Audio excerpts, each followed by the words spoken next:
माधवा कुंज बिहारी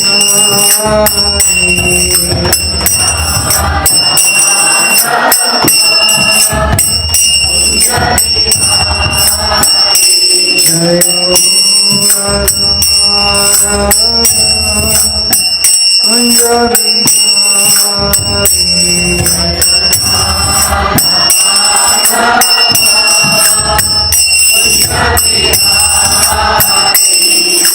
गोपी जन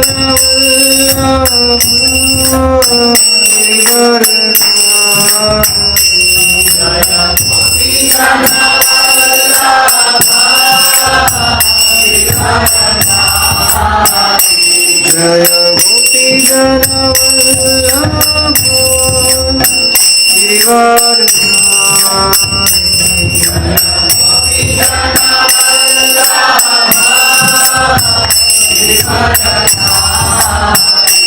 जय यशोदानंदन व्रज जनरंजन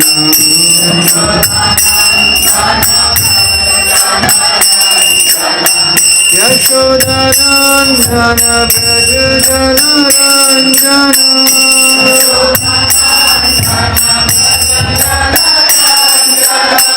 यमुना तीरवरचारि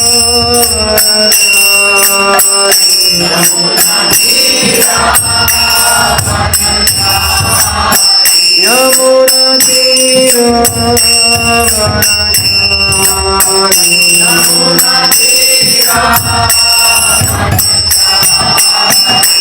जय कुंज जय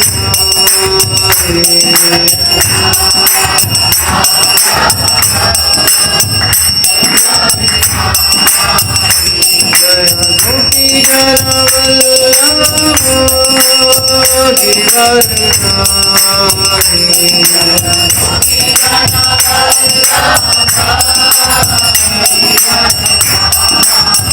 जय गोपी जन वल्लभ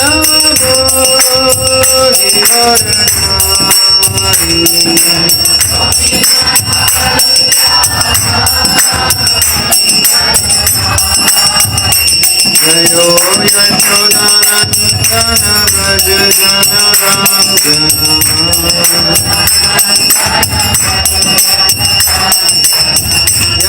यशोदानंदन व्रज जनरंजन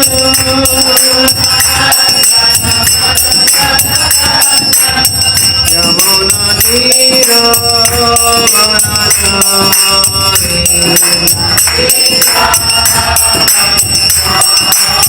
यमुना तीरवरचारि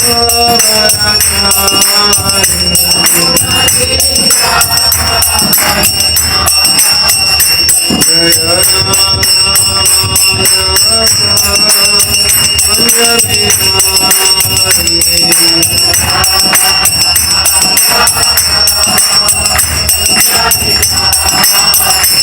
जय Kunj Bihari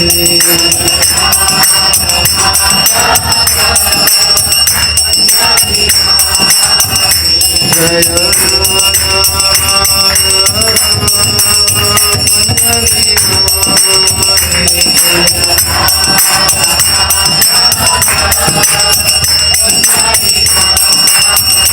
Hare Krishna, Hare Krishna, Krishna Krishna, Hare Hare, Hare Rama, Hare Rama, Rama Rama, Hare Hare.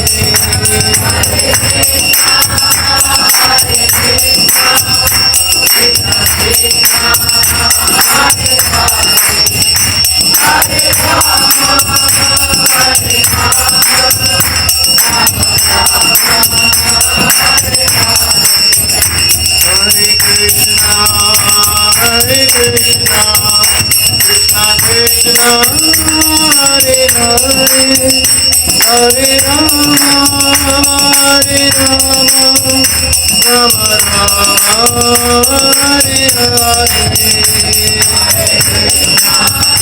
Hare Krishna, Krishna Krishna, Hare Hare, Hare Krishna, Krishna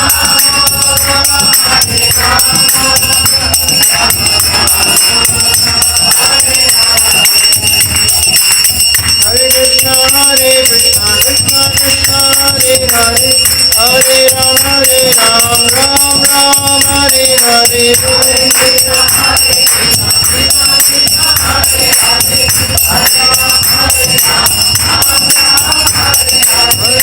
Krishna, Krishna Krishna, Hare Hare, Hare Ram, Ram Ram, Hare Hare. Hare Krishna,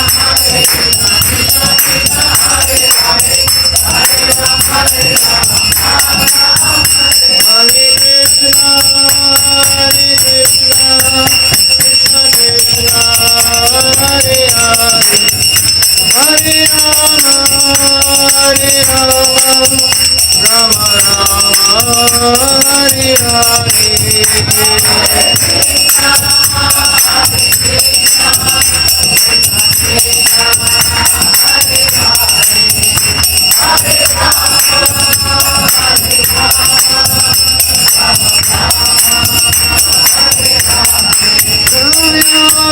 Radha Gopinath Radha Gopinath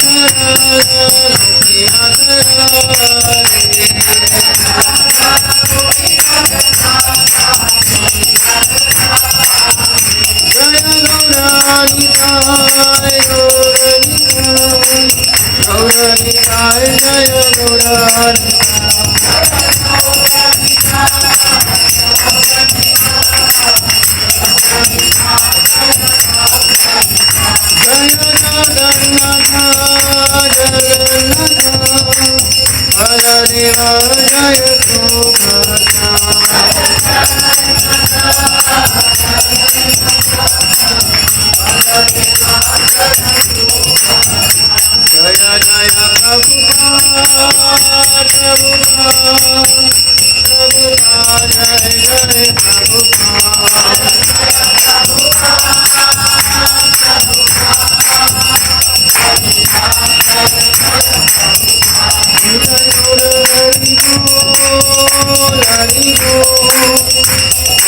Gauranitai Jaya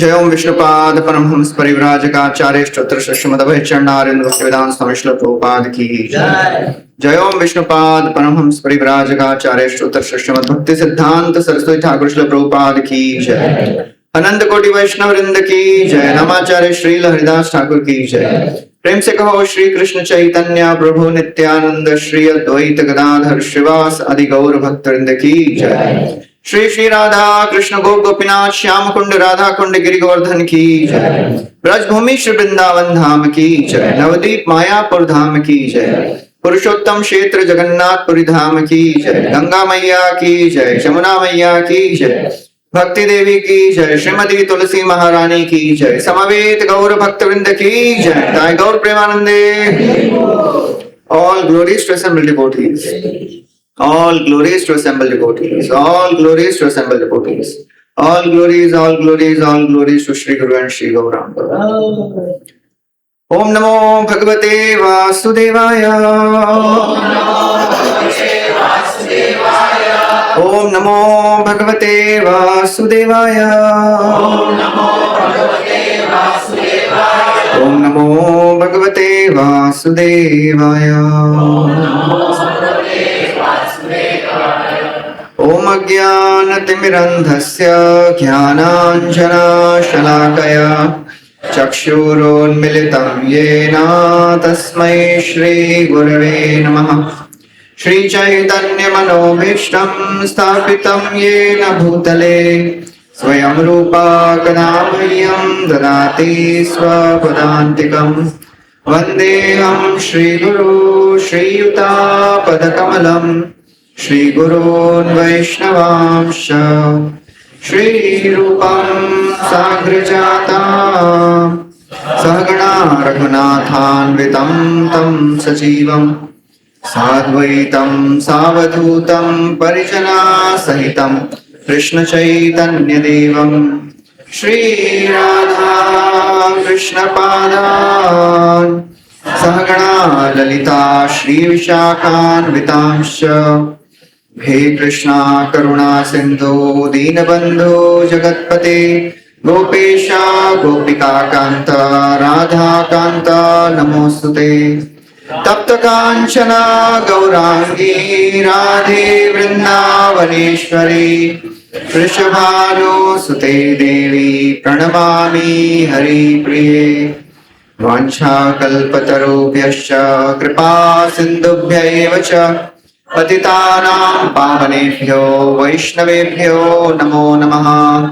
नमो विष्णुपादाय कृष्णपृष्ठाय भूतले श्रीमते भक्तिवेदांत स्वामी निति नामिने नमस्ते सरस्वते देवे गौरवाणी प्रचारिणे निर्विशेष शून्यवादी आशाद्य देशतारिणे जय श्री कृष्णा चैतन्य प्रभु नित्यानंद श्री अद्वैत गदाधर श्रीवासादि गौर भक्तवृंद हरे कृष्णा कृष्णा कृष्णा हरे हरे हरे राम राम राम हरे हरे।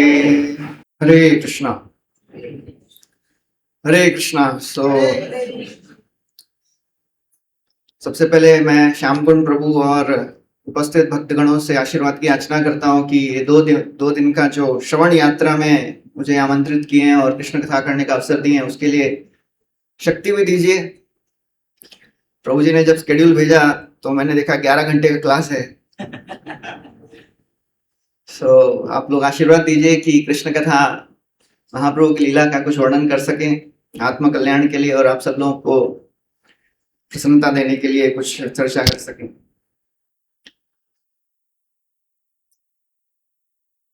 भगवत भक्ति करने के बहुत सारे प्रकार हैं। रूप गोस्वामी ने उपदेशामृत और भक्तिरसामृत सिंधु में भक्ति के 64 अंग बताए हैं। उसमें से 5 सबसे महत्वपूर्ण हैं। साधु संग नाम कीर्तन भागवत श्रवण मथुरावास श्रीमूर्ति श्रद्धाय सेवन। श्यामकुंड प्रभु जी ने बोला है तो थोड़ा श्लोक सुनना पड़ेगा आप लोगों को, तो रेडी रहिएगा आप लोग। ये 5 अंग जो हैं ये सबसे महत्वपूर्ण है। सकल साधन श्रेष्ठ ही पंचांग कृष्ण प्रेम जन्माए पांचेर अल्प संग। साधु संग वैष्णव का संग, नाम कीर्तन हरिनाम का जप, कीर्तन भागवत श्रवण भगवत गीता भागवत चैतन्य महाप्रभु की लीलाओं का श्रवण, मथुरावास धाम यात्रा, श्रीमूर्ति श्रद्धाय सेवन और भगवान के अर्च विग्रहों की श्रद्धा पूर्वक सेवा। सकल साधन श्रेष्ठ, जितने भी अंग हैं भक्ति के उसमें ये 5 जो हैं ये सबसे शक्तिशाली हैं। सकल साधन श्रेष्ठ यही पंचंग, ये सबसे श्रेष्ठ हैं और इन सब में किसी एक से भी आप अपना संबंध जोड़ लें। कृष्ण प्रेम जन्माए ए पांचेरा अल्प संग, 5 में से किसी एक से भी अपना संबंध हो जाए तो कृष्ण प्रेम का जन्म हो जाता है हृदय में। नित्य सिद्ध कृष्ण प्रेम तो है हृदय में। कितने लोग यहाँ पे गांव में गए हैं और वहां पे पुराना हैंडपंप है उसको चलाए हैं? तो चलता नहीं है ना, 6 महीना बंद रहेगा तो 6 महीने के बाद जा रहे हैं तो नहीं पानी निकलता, तो क्या करना पड़ता है उसके लिए? पानी नहीं आ रहा है ऊपर से तो क्या करेंगे? पंप लगाना पड़ेगा, पंप करते रहेंगे। और क्या करना पड़ता है? ऊपर से पानी डालना पड़ता है। अंदर पानी है बहुत सारा लेकिन ऊपर वैक्यूम हो गया है, इसके लिए पानी डालना पड़ता है ऊपर से। उसी प्रकार जो कृष्ण प्रेम है सबके हृदय में है, नित्य सिद्ध कृष्ण प्रेम जो है सबके हृदय में है, लेकिन अभी वैक्यूम बहुत बड़ा क्रिएट हो गया ऊपर। तो वैक्यूम को भरने के लिए पहले इधर से कहां से पानी डालना पड़ेगा? ये श्रवण कीर्तन जल जो है वो कान से डालना पड़ता है। ये कान से जितना श्रवण कीर्तन जल डालेंगे उतना ये वैक्यूम भरेगा तो अंदर जो प्रेम है वो वापस बाहर निकलना शुरू होगा। और इसके लिए सबसे एक चीज बहुत आवश्यक है। तो भी ये 2 दिन में केवल मैं नहीं बोलूंगा, आप लोगों को भी बोलना है। नहीं तो मैं ही बोलता रहूंगा तो फिर थोड़ा सा आप लोग बोलेंगे गुरुजी आप बोलते रहिए, आप हमारी चिंता मत करिए। एक बार ऐसे मैं प्रश्न पूछ रहा था तो एक डिवोटी बोलता है, प्रभु जी हम आपको परेशान नहीं कर रहे हैं ना, आप भी हमको परेशान मत करिए। हम चुपचाप बैठ के सुन रहे हैं ना, सुनने दीजिए, हमको क्वेश्चन मत पूछिए। तो थोड़ा क्वेश्चन आंसर भी होगा, हम कुछ प्रश्न पूछेंगे तो सब लोग उसमें भाग लीजिए, यहाँ से भाग मत लीजिए। सो अपने अपने जो भी विचार हैं उसको प्रकट करिए, वो आवश्यक है। परस्परानुकथनम पावनम भगवत यशा मिथा रति मिथा तुष्टि निवृत्ति मिथा आत्मनः। तो कृष्ण कथा भगवत कथा में परस्परानुकथनम, जब भक्त साथ में आके कृष्ण कथा करते हैं तो उसे भगवत भक्ति के प्रति रति प्राप्त होती है। मिथा रति मिथा तुष्टि, उससे संतुष्टि प्राप्त होती है। निवृत्ति मिथ आत्मनः, और उस कृष्ण कथा से बढ़कर और कोई आनंद का स्रोत फिर कोई अनुभव नहीं होता है। वो सबसे बड़ा आनंद का स्रोत वही है जब भक्त मिलके कृष्ण कथा करें। हम सब लोग उसी के लिए आए हैं यहाँ पे, कृष्ण भक्ति का रस प्राप्त करने के लिए आए हैं। हम लोगों को थोड़ा थोड़ा मिला है कृष्ण भक्ति का रस, और प्राप्त करने के लिए आए हैं। और आप लोग यहाँ आई थिंक हर साल यहाँ पे आते हैं, तो घंटों घंटों एक जगह बैठ के मतलब 2-2 3-3 घंटा सुनना बहुत बड़ी बात है। तो आप लोग इतना तपस्या कर रहे हैं, क्यों कर रहे हैं? क्योंकि भक्ति का रस चाहिए। और वो भक्ति का रस फ्री में तो मिलता नहीं है, उसके लिए एक मूल्य चुकाना पड़ता है। उसका मूल्य क्या है? कृष्ण भक्ति का रस यदि प्राप्त करना है तो क्या मूल्य चुकाना पड़ेगा? तपस्या करना पड़ेगा। कौन सी तपस्या? निर्जल एकादशी वाली। हाँ जी, क्या करना पड़ेगा? लौल्यम, उसके लिए लोभ चाहिए। कृष्ण भक्ति रस भाविता मति क्रियताम यदि कुतोपि लभ्यते तत्र लौल्यम अपि मूल्यम। केवल लोभ चाहिए। लोभ होगा तो भगवान देंगे, नहीं तो भगवान नहीं देंगे।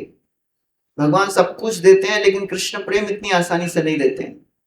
कृष्ण यदि छूटे भक्ते भुक्ति मुक्ति दिया, कभू कृष्ण प्रेम ना देन रखे न लुकाइया। आपको इस संसार की वस्तु चाहिए, कृष्ण बोलेंगे ले लो, दे देंगे। मुक्ति चाहिए, वो भी मिल जाएगा। लेकिन भक्ति जो है वो इतनी आसानी से नहीं मिलती है। भगवान छुपा के रखते हैं, क्योंकि भक्ति दे देते हैं तो भक्तों के वश में हो जाते हैं भगवान। इसीलिए सोच समझ के देते हैं, इसको दूंगा तो मेरा दुरुपयोग नहीं करेगा। तो इसीलिए भक्ति के मार्ग में एक लोभ जो है बहुत आवश्यक है। एक बार राधा गोविंद स्वामी महाराज एक गांव में कथा कर रहे थे, तो गांव में ऐसी प्रथा होती है कि कथा के बीच में से उठ के नहीं जाते, अपशगुन होता है। तो महाराज जी कथा करते जा रहे हैं, 1 घंटा 1.5 घंटा 2 घंटा चलती जा रही है कथा। 2 घंटे के बाद महाराज ने प्रश्न किया, बोला किसी को कुछ प्रश्न है तो पूछिए। तो एक व्यक्ति हाथ उठाया, बोला हाँ बोलिए क्या प्रश्न है? बोला महाराज एक ही प्रश्न है, ये कथा खत्म कब होगी? तो जब तक लोभ नहीं होगा तब तक कृष्ण कृपा नहीं करेंगे। कृष्ण भक्ति का जो रस प्राप्त करने आए हैं वो तभी मिल पाएगा जब हम उसके लिए लोभ करेंगे। नहीं तो लोभ नहीं होगा तो भगवान बोलेंगे ठीक है जब लोभ होगा तभी दूंगा। इसलिए जो हमें मिल चुका है उसका जो मूल्य समझना आवश्यक है। महाप्रभु की कृपा से हमको उच्च वस्तु मिल गई है, हीरा वो ऐसा पत्थर की तरह बांट दिए हैं। हे ना धन प्रिय श्री चैतन्य दिला जथा तथा जगाए मधाए पर्यंतन्नेर का कथा। और ये जो धन जो आज तक कभी नहीं दिए किसी को, वो कलयुग के जीवों को देने के लिए आ गए। कलयुग के जीव जो सबसे एकदम टॉप क्लास वाले हैं, हमारी इतनी सारी योग्यता भागवतम में बताई गई है। मंद सुमंद मतयो मंद भाग्य उपद्रिता, हमेशा डिस्टर्ब रहते हैं, दुखी रहते हैं, लेजी हैं, आलसी हैं। आलसी भौतिक चीजों में तो बहुत आलसी बिल्कुल नहीं है भौतिक चीजों के लिए। आध्यात्मिक चीजों में लोग आलसी हो जाते हैं, उसमें बुद्धि नहीं लगाना चाहते।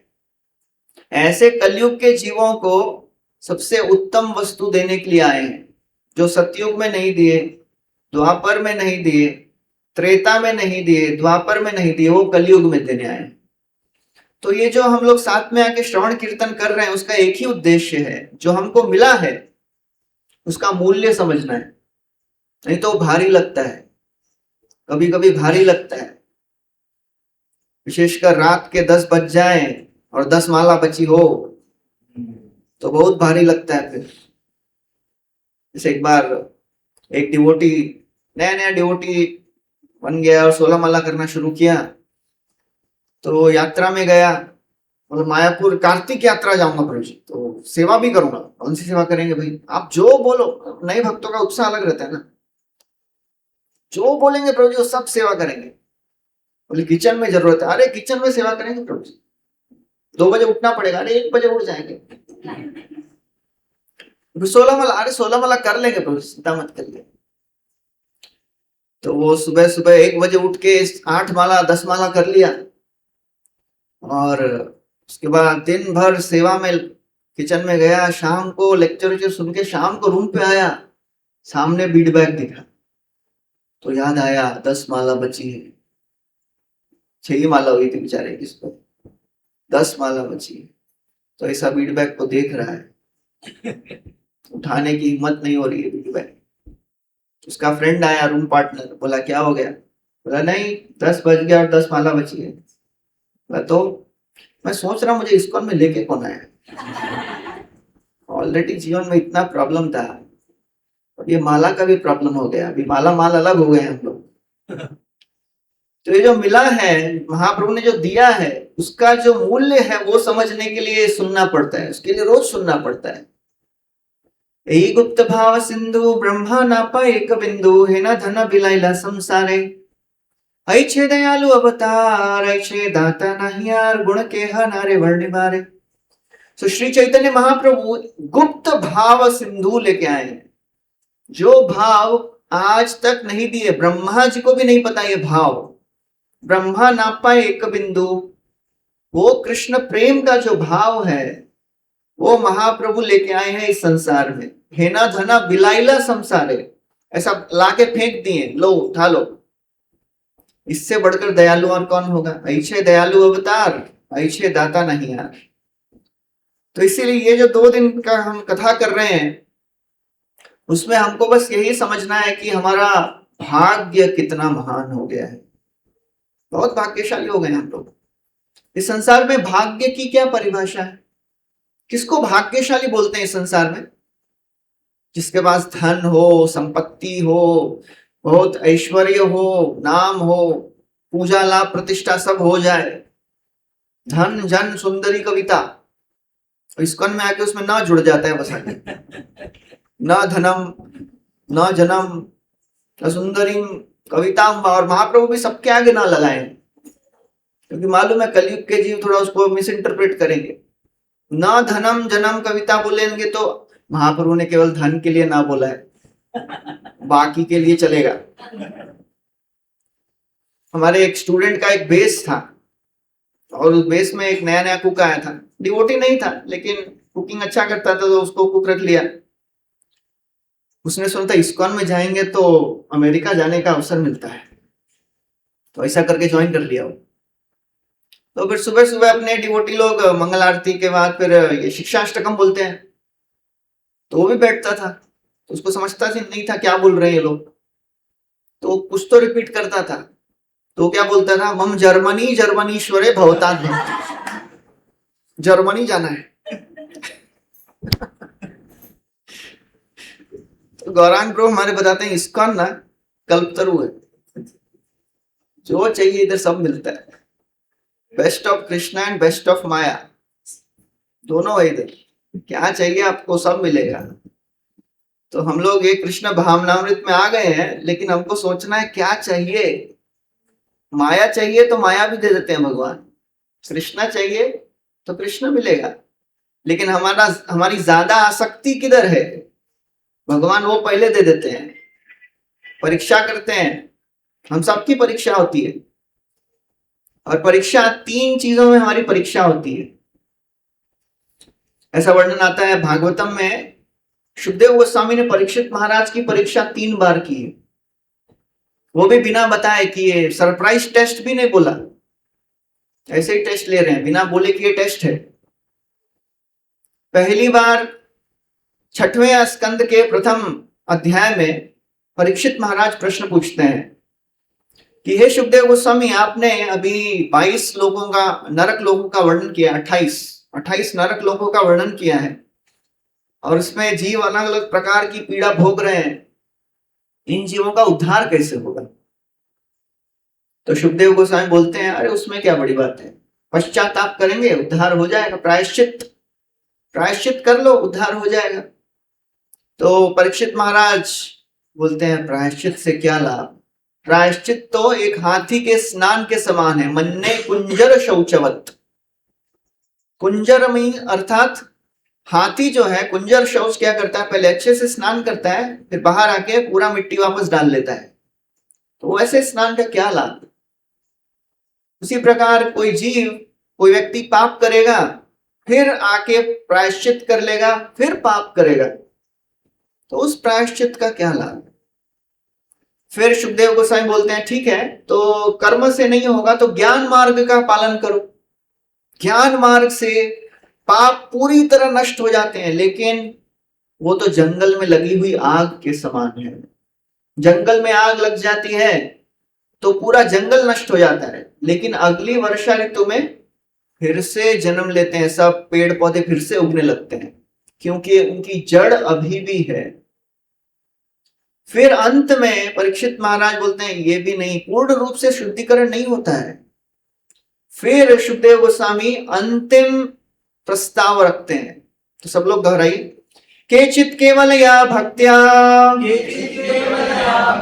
वासुदेव परायणाः अघम धन्वन्ति कार्त्स्येन निहारम्यव भास्करः। तो फिर बोलते हैं, केचित केवल, कुछ लोग ये मार्ग में आते हैं, कुछ लोग केवल वासुदेव परायण भक्ति करते हैं, सब लोग नहीं करते हैं। हम लोग भी इस्कॉन में आने के पहले अलग अलग मंदिर जाते थे ना। सोमवार को किधर? शिव जी के मंदिर, मंगलवार को महालक्ष्मी गणपति, बुधवार विष्णु मंदिर, गुरुवार दत्त मंदिर, शुक्रवार को देवी मां, शनिवार को शनि दर्शन हनुमान जी, और संडे को दूरदर्शन छुट्टी। अभी इस्कॉन में आके तो हमको पता चला भाई भगवान कौन है, नहीं तो सब भगवान है, किसी की भी पूजा करो सब एक ही है। ये जो मार्ग है वो बहुत ही दुर्लभ है, केचित कुछ लोग आते हैं।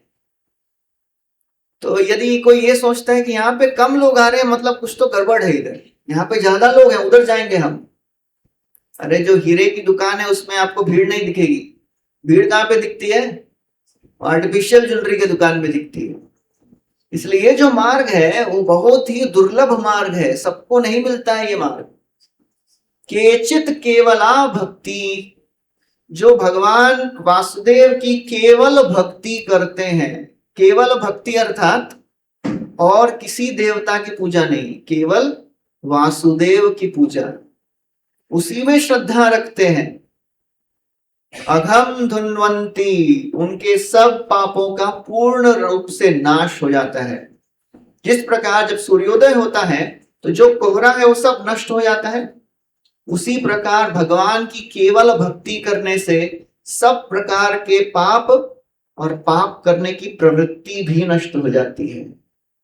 पाप नष्ट करना कोई बड़ी बात नहीं है। यदि कोई भगवान का नाम श्रद्धा से लेना शुरू करे, उसी क्षण पापों से मुक्ति हो जाती है। पापों से मुक्ति के लिए ज्यादा प्रयास नहीं करना पड़ता है भक्त को। प्रयास किसके लिए करना पड़ता है? अनर्थों से निवृत्ति पाने के लिए प्रयास करना पड़ता है। पापों से मुक्ति तो हो जाती है। भक्ति में ये सिद्धांत समझना आवश्यक है परीक्षित महाराज की यही परीक्षा हो रही है। आपने सिद्धांत समझा है क्या भक्ति का, या कुछ भी चलेगा, ये भी चलेगा वो भी चलेगा, थोड़ा ये भी कर लेंगे, थोड़ा ये देवता की पूजा कर लेंगे। और आजकल बहुत सारे भक्त आजकल एस्ट्रोलॉजी और ज्योतिष ये सब में बहुत विश्वास करने लग गए हैं। थोड़ा ये पूजा कराने पड़ेगा प्रभु जी, अभी क्या है ना, शनि दोष है, राहु है, केतु है, मंगल है, तो ये पंडित जी के पास जाते हैं, ये ज्योतिषी के पास जाते हैं, तो वो बोलते हैं यज्ञ करना पड़ेगा, ये देवता की पूजा करनी पड़ेगी। और हम लोग क्या बोलते हैं, बराबर है प्रभु जी, इसमें क्या प्रॉब्लम है, देखिए बाद में तो कृष्ण भक्ति करनी है। जैसे प्रभु जी हैं, डॉक्टर हैं, डॉक्टर के पास जाते हैं ना, बीमार होते हैं तो बीमारी है तो डॉक्टर के पास जाएंगे, ट्रीटमेंट लेंगे, उसके बाद तो अपना रोजमर्रा का कार्य करेंगे ना। वैसे ही हमारा ये प्रॉब्लम है, ये देवता के पास जाएंगे, सोल्यूशन मिल जाएगा, फिर तो कृष्ण भक्ति करनी है, और क्या। दोनों में अंतर है कि नहीं है? अच्छा, कितने लोगों को लगता है कि कोई अंतर नहीं है, सेम ही तो लग रहा है? अंतर लग रहा है कि नहीं लग रहा है? अंतर है? हाँ, तो जोर से हरि बोल बोलिए, अंतर है तो। अभी क्या अंतर है? हरि बोल तो बोल दिए सब लोग। अभी अंतर क्या है? ये बहुत बहुत महत्वपूर्ण सिद्धांत है, आजकल बहुत देखते हैं हम लोग। उससे हमारी श्रद्धा मिश्र बन जाती है। हमारी श्रद्धा जो है वो शुद्ध होनी चाहिए। हम शुद्ध नहीं है अभी, हमारी श्रद्धा शुद्ध होनी चाहिए। क्योंकि भगवत गीता में 7वें अध्याय के 22वें श्लोक में भगवान बोलते हैं, 22वें 21वें में, सब लोग बोलिए, यो यो याम याम तनुम भक्ता श्रद्धया अर्चितुमिच्छति तस्य तस्याचलां श्रद्धा तामेव विदधाम्यहम्। तो ये श्लोक बहुत महत्वपूर्ण है, सबको समझना चाहिए। भगवान बोल रहे हैं यो यो याम याम तनुम भक्ता, जो जो जिस जिस देवता की पूजा करता है, श्रद्धा या अर्चितम, श्रद्धा से अर्चना कर रहा है, मैं उसकी श्रद्धा उस देवता में बढ़ा देता हूं। तस्य तस्य अचला श्रद्धा, उसकी श्रद्धा वो देवता में अचल बन जाती है। तो जब हमारे जीवन में प्रॉब्लम आएगा तो हम किसके पास जाएंगे? कृष्ण के पास नहीं जाएंगे, वो देवता के पास जाएंगे। तो इसलिए यदि कोई ज्योतिषी बोले कि ये दोष है वो दोष है, ये पूजा करो वो पूजा, किसी के पास नहीं जाना है। प्रॉब्लम है तो नरसिंह देव के पास जाइए, हमारे हमारे रक्षक वही हैं, नरसिंह देवी हैं। इसलिए प्रहलाद महाराज के संदर्भ में वर्णन आता है, न्यस्त क्रीडन को बालो जड़वत्तन मनस्तया कृष्ण ग्रह गृहीतात्मा न वेद जगदीदृशम। वो एकदम बालक ऐसे थे कि लगता था मंद बुद्धि है, पागल है, कुछ सुनता नहीं है, कभी रोता है, कभी हंसता है, कभी नाचता है। उनके भाग्य में कौन सा ग्रह आ गया है? बाकी सब ग्रह आते हैं और चले जाते हैं, शनि की 7.5 आती है चले जाती है, लेकिन एक ग्रह जीवन में घुस जाए तो फिर निकलता नहीं है। वो कौन सा ग्रह है? वो है कृष्ण ग्रह। कृष्ण ग्रह गृहीत आत्मा, और जो कृष्ण ग्रह से ग्रस्त हो जाए तो दुनिया समझती है पागल हो गया है। हम में से बहुत लोगों को बोला रहेगा ना, हमारे फ्रेंड्स ने, रिलेटिव्स ने, पागल हो गए, बदल गए हैं ये। पहले तो हमारे जैसे थे, रेगुलर भक्ति करते थे, मंदिर में जाते थे, 5-10 मिनट में वापस आ जाते थे। आजकल दिन भर मंदिर जाते हैं, दिन भर करते क्या है मंदिर में ये लोग। अभी आपके फ्रेंड्स को बोलेंगे, रिलेटिव्स को बोलेंगे कि भाई 2 दिन हम लोग कथा सुनने वाले, बोलेंगे गया पूरा गया। तो इतना सारा काम है करने के लिए, 2 दिन बैठ के कथा सुनेंगे। कृष्ण ग्रह गृहीतात्मा नवेद जगदीदृशम। जब भगवान कृष्ण से संबंध हो जाए तो इस संसार से आसक्ति छूट जाती है, ज्ञान और वैराग्य अपने आप आ जाता है। वासुदेवे भगवती भक्ति योग प्रयोजित जनयति आशु वैराग्य ज्ञानम चयत अहेतुकम। तो परीक्षित महाराज सबसे पहले ये परीक्षा में पास हो गए, परीक्षित महाराज बोले कुछ नहीं चाहिए, ज्ञान नहीं चाहिए, कर्म नहीं चाहिए, केवल भक्ति चाहिए। तो भक्ति का सिद्धांत समझना बहुत आवश्यक है। सिद्धांत में कभी भी आलस नहीं करना चाहिए। प्रभु जी स्टोरी सुनाइए, क्या सिद्धांत, फिलॉसफी बोरिंग लगता है, थोड़ा स्टोरी सुनाइए, उसमें मजा आता है।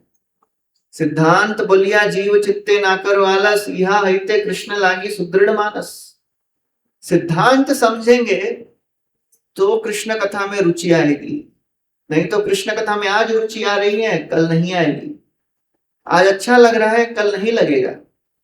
आज चैंटिंग में मजा आ रहा है, कल नहीं आएगा, तो कल नहीं करेंगे चैंटिंग। इसलिए सिद्धांत समझना आवश्यक है। कृष्ण भक्ति का सिद्धांत समझ गए तो फिर भगवत भक्ति में दृढ़ता आ जाती है। उसके पश्चात दूसरी परीक्षा सुखदेव गोस्वामी ने 9वें अध्याय के अंत, 9वें स्कंद के अंत में की है। 9वें स्कंद के अंत में कृष्ण लीला, पूरी कृष्ण लीला केवल 2 श्लोकों में सुना दी सुखदेव गोस्वामी ने। तो परीक्षित महाराज बोलते हैं, मैं तो यहाँ पे 90 अध्याय सुनने के लिए बैठा और आपने केवल मुझे 2 श्लोक में पूरी कथा खत्म कर दी। अब ये मत समझिए कि मुझे भूख प्यास लगी है।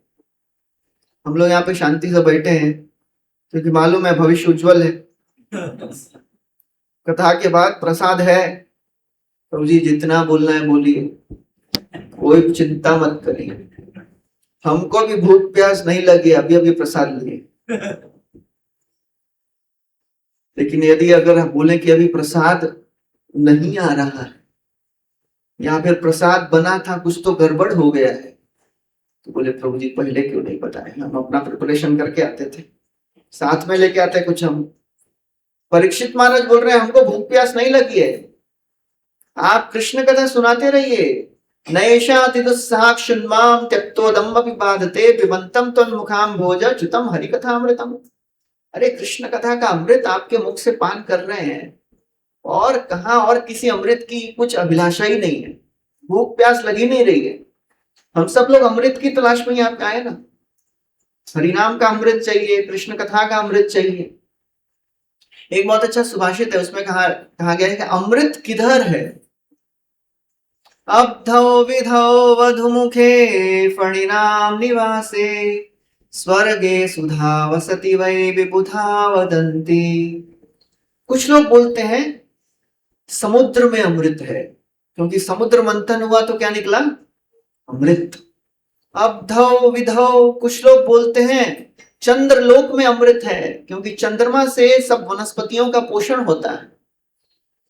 कुछ लोग बोलते हैं वधु मुख में अमृत है, पत्नी, सुंदर पत्नी के मुख में अमृत है, उसको देख के पति एकदम पूरा आनंद में भाव विभोर रहता है। अब्धौ विधौ वधुमुखे फणिनाम निवासे, कुछ लोग बोलते हैं नागलोक में अमृत है, क्योंकि भीम को जब विष पिलाया तो नागलोक में चले गए, तो वहां पे उनको अमृत दिया।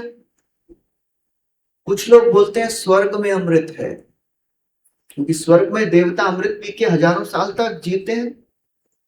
लेकिन प्रॉब्लम ये है, शारम शरम पतिमृतम गरालम पतंतम। अरे समुद्र में अमृत है तो समुद्र का जल खारा क्यों है? वहां पे नहीं है। अगर चंद्रमा में अमृत है तो चंद्रमा का क्षय क्यों होता है? वैक्सिंग में नहीं, वहां पे भी नहीं लग रहा है। अगर पत्नी के मुख में अमृत होता तो पति की मृत्यु क्यों होती पहले? वहां पे भी नहीं है। शारम शरम पतिमृतम। अगर नागलोक में अमृत होता तो नाग विषैले क्यों हो जाते? गरालम, वहां पे भी नहीं है। अगर देवलोक में अमृत होता तो देवताओं का पतन क्यों होता? पतंतम, तो अमृत है किधर? कंठे सुधा वसति वै भगवत जनानाम।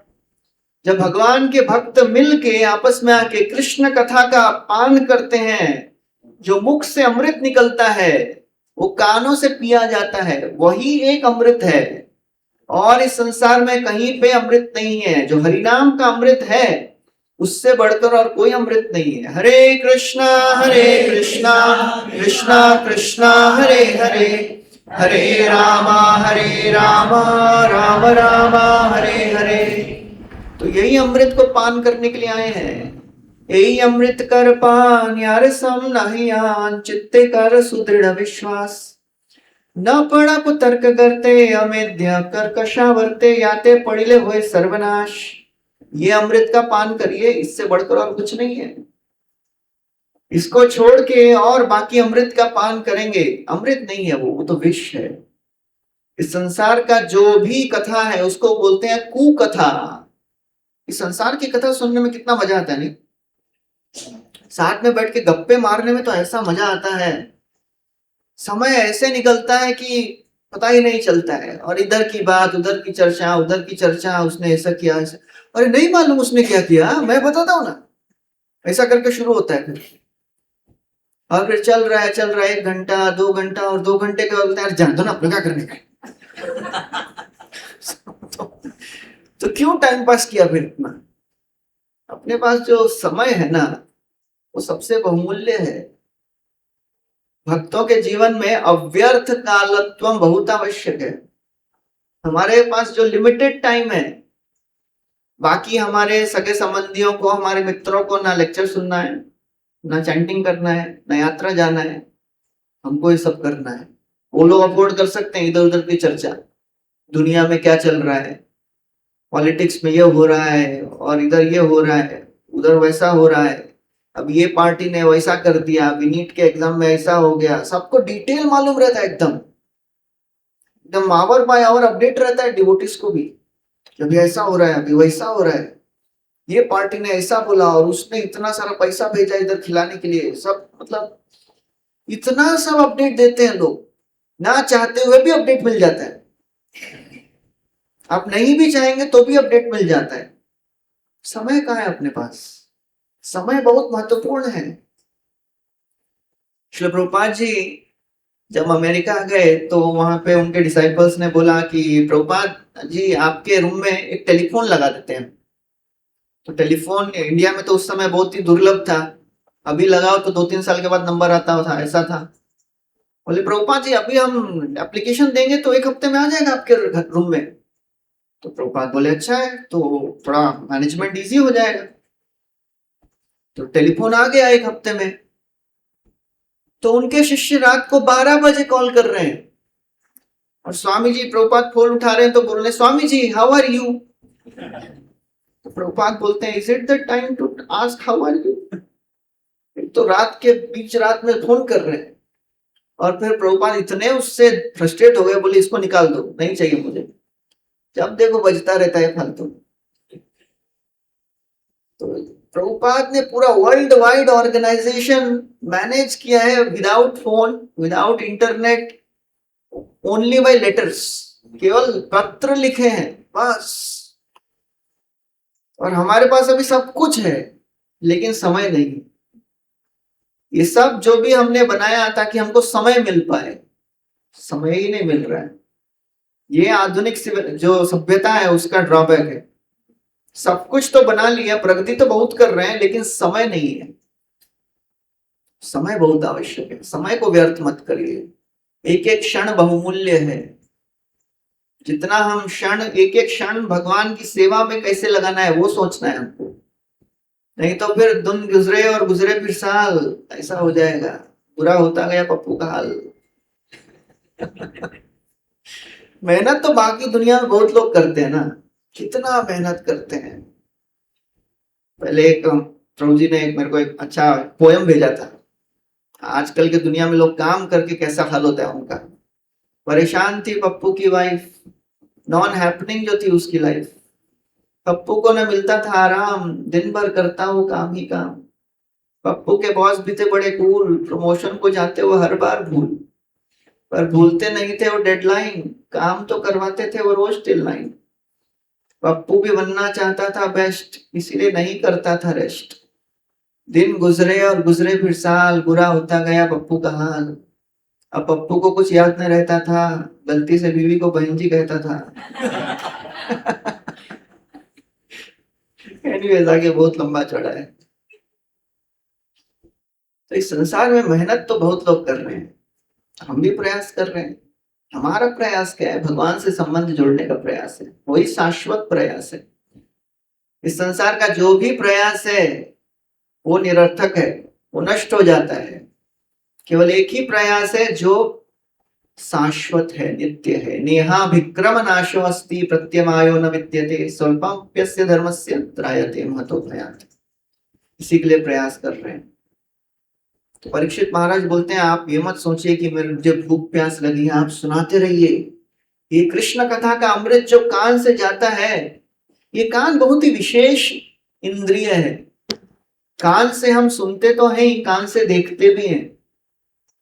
कैसे कान से देख सकते हैं? हमको शास्त्र का चक्षु लगाना है। इस संसार में जो भी हो रहा है उसको शास्त्र की दृष्टि से देखने का प्रयास करना है, वो शास्त्र चक्षु है। कानों से पी भी सकते हैं हम लोग, चख भी सकते हैं। निगम कल्प तरोर गलितम फलम शुक मुकाद अमृत द्रव्य संयुतम। ये भागवत अमृत कैसे पीते हैं? मुख से नहीं पीते हैं, कानों से पीते हैं। और भागवत में वर्णन आता है कि हम कानों से सूंघ भी सकते हैं। हम अपने नाक से नहीं, कान से सूंघ सकते हैं। क्या सूंघा जा सकता है कानों से? भगवान के चरण कमलों पे जो तुलसी अर्पित है ना, उसका जो गंध है वो कानों से सूंघ सकते हैं। त्वं भक्ति योग परिभावित हृत सरोज आस्ते श्रुते क्षित पथो ननुनाथ पुंसाम यद यद धिया तौरुगाय विभावयन्ति तत्तद् बभू प्रणय से सदनुग्रहाय। इस श्लोक में बताते हैं कि कानों से सुना जा सकता है। श्रुत इक्षित पथ, कानों से देखिए। सुनते तो हैं ही, कानों से देखिए। एक दूसरे श्लोक में बताते हैं कानों से सूंघा जा सकता है। तो इसलिए कानों का जो महत्वपूर्ण स्थान है उसको किस में उपयोग करना है वो समझिए। कृष्ण कथा सुनने में उपयोग करिए। इस संसार की कथा मत सुनिए। संसार की कथा सुन के आज तक किसी को भी लाभ नहीं हुआ है। चैतन्य चरण प्रभु हमको बताते हैं, उसमें लिखते हैं न्यूज क्या है। समाचार सुनते हैं ना, news means old things happening to new people. वही न्यूज है, वही पुरानी चीजें नए नए लोगों के साथ होती रहती है, और वही हम सुनते रहते हैं और उसमें हमको मजा आता है। इसलिए जो भगवत भक्ति का जो मार्ग है उसमें उत्सुकता बना के रखिए। इसलिए परीक्षित महाराज बोलते हैं मुझे सुनना है।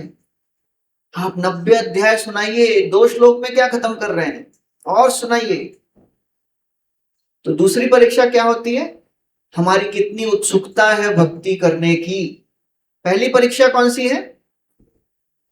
थोड़ा आपका भी परीक्षा करता रहूंगा मैं बीच बीच में।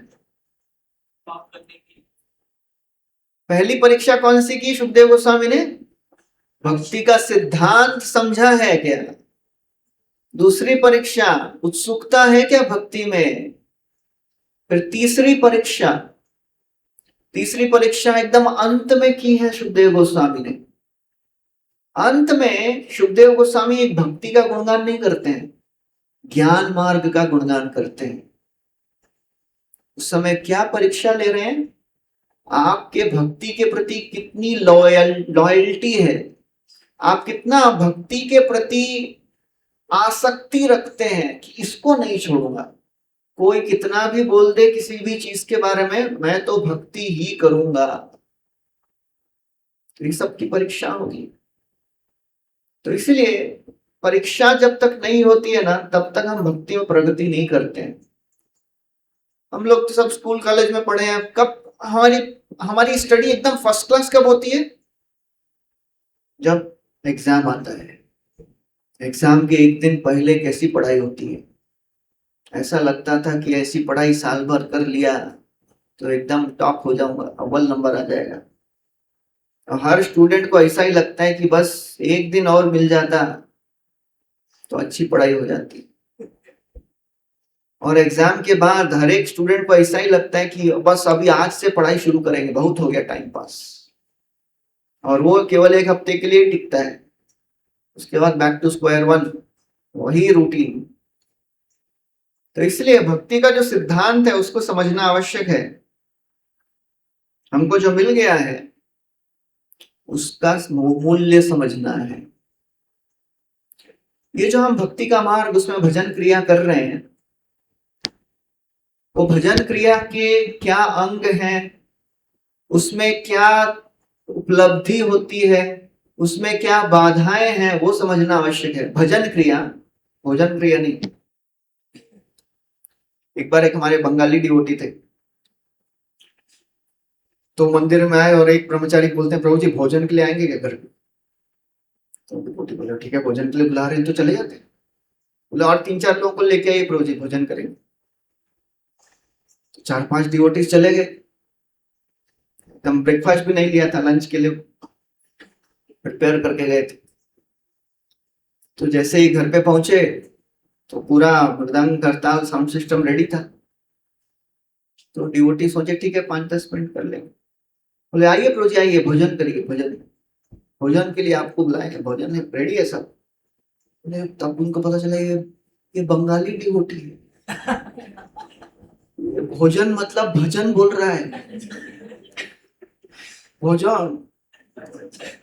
तो ये जो भजन क्रिया है, ये अपना भोजन क्रिया में ही ज्यादा ध्यान रहता है। हम लोग अधिकांश लोग तो मतलब प्रसाद खा के डिवोटी बने। कितने लोग यहाँ पे इस्कॉन में प्रसाद खा के डिवोटी बने, मतलब प्रसाद के प्रति आसक्ति थी। हम कॉलेज वाले जो कॉलेज से प्रीचिंग हो क्या है, तो वैसे ही है ना। मैं जब कॉलेज में था तो गौरांग प्रभु आते थे कॉलेज में, 2 डब्बा लेके आते थे, खिचड़ी और बटर हलवा। और शुरू शुरू में तो मैं फर्स्ट ईयर में तो लेक्चर के लिए भी नहीं जाता था। मेरे फ्रेंड को बोलता था कि तू जा रहा है ना, लेक्चर खत्म होगा तो मेरे को एक मिस कॉल देना, तो मैं पहुंच जाता था प्रसाद के लिए। तो 1 साल तो प्रसाद खाया खाली। फिर 1 साल के बाद मन में इच्छा हुई, बोलते क्या है ये लोग, सुनते भी हैं, थोड़ा सा सुन लेते हैं। तो फिर क्लास भी अटेंड करना शुरू किया। तो एक हमारा सीनियर डिवोटी था, मैनेजर था। तो हर बार तो गौरंग प्रभु आते थे खिचड़ी और हलवा लेके, एक बार खाली हाथ आ गए। तो ये शॉप में गया, तो बोलता है प्रभु जी को, प्रभु जी आप अकेले आए हैं आज?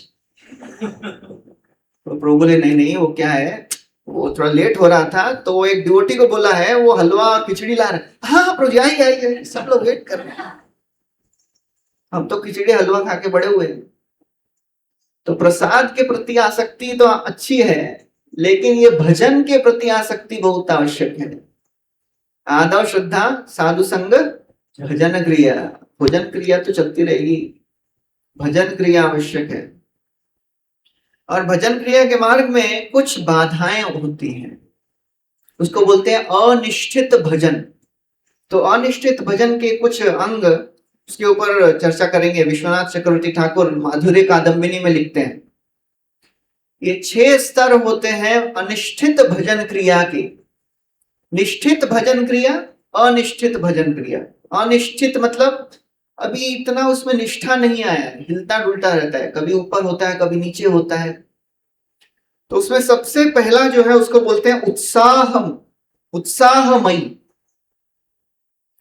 उत्साहमयी स्तर पे जो भक्त रहता है ना, उसको भक्ति में कभी तो इतना उत्साह होता है कि बोलता है प्रभु जी आप जो बोलेंगे सब करूंगा मैं। और कभी कभी वो गायब भी हो जाता है।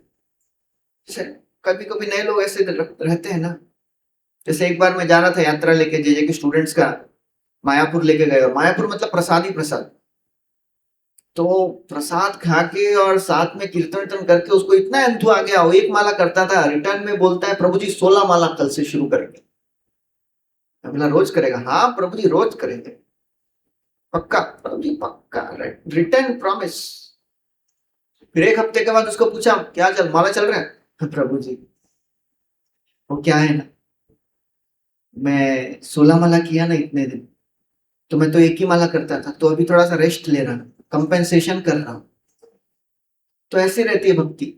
कभी कभी तो बहुत उत्साह रहता है, कभी कभी उत्साह बिल्कुल गायब रहता है। और नए नए भक्त को हमेशा लगता है कि अभी तो भक्ति के अलावा और कुछ है ही नहीं जीवन में। और कभी कभी तो ऐसा लगता है कि भक्ति बिल्कुल नहीं करना है, इसका साइन वेव चलता रहता है, कभी इधर जाता है कभी नीचे जाता है। अनिश्चित भजन है उसकी। अब ये सब सुन के आप लोग ये मत सोचिएगा, देखते ये वाला अभी फर्स्ट लेवल पे ही, ये वाला भी सेकंड पे पहुंच रहा है, ये हमारे लिए हम कौन से स्तर पे हैं वो समझना है हमको। अनिश्चित भजन में कहाँ पे पहुंच गए हैं? तो पहला है उत्साहमयी। एक बार श्रील प्रभुपाद जी अपने शिष्यों के साथ जा रहे थे मॉर्निंग वॉक पे, तो उन्होंने एक बहुत बड़ा बिल्डिंग देखा। तो बोले, प्रभुपाद जी बोले कि हमको ऐसी बिल्डिंग खरीदनी चाहिए कृष्ण भगवान की सेवा के लिए। तो सब बोले जय प्रभुपाद। फिर थोड़ी देर आगे गए तो एक बड़ी सी कार गई, बोले हमको ऐसी कार लेनी चाहिए कृष्ण की सेवा के लिए, जय प्रभुपाद। उसके बाद एक बड़ा सा कुत्ता गया, तो प्रभुपाद बोले हमको ऐसा कुत्ता चाहिए प्रभु कृष्ण की सेवा के लिए। सब बोले जय प्रभुपाद। तो प्रभुपाद बोले रास्कल, कृष्ण ये कुत्ता क्यों चाहिए तुमको कृष्ण की सेवा के लिए? थोड़ा बुद्धि भी लगाओ अपना, खाली जय प्रभुपाद मत बोलो। तो कभी कभी उत्साह में हम ये नहीं सोचते क्या गलत है क्या सही है, उसको बोलते हैं उत्साहमयी भक्ति। उसके बाद का स्तर आता है, उसको बोलते हैं घन तरल। कभी कभी उसकी भक्ति एकदम घन होती है, कंडेंस्ड, कभी कभी एकदम तरल हो जाती है, पूरा लिक्विड। कभी एकदम अच्छा भक्ति करता है और कभी कभी लगता है छोड़ो अभी क्या रखा है जीवन में, ये सब मोह माया है।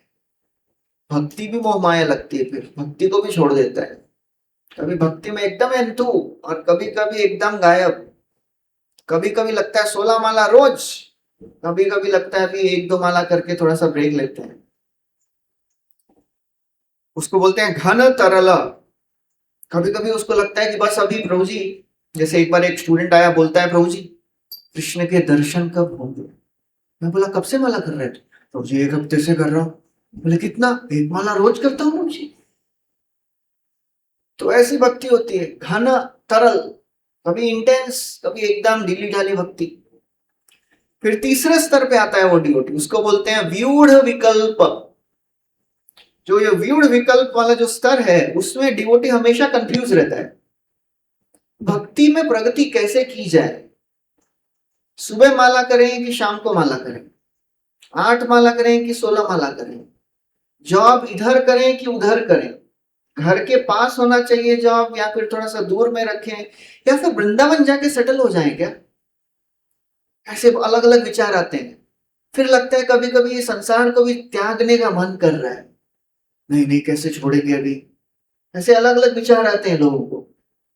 व्यूढ़ विकल्प, हमेशा कंफ्यूज रहता है ये डिवोटी।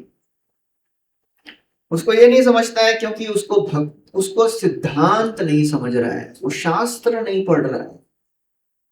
जब तक हम शास्त्र नहीं पढ़ेंगे ना, तब तक हम हमेशा द्वंद्व में रहेंगे। प्रभुपाद जी ने रात रात भर जग के ये पुस्तकें किसके लिए लिखी हैं?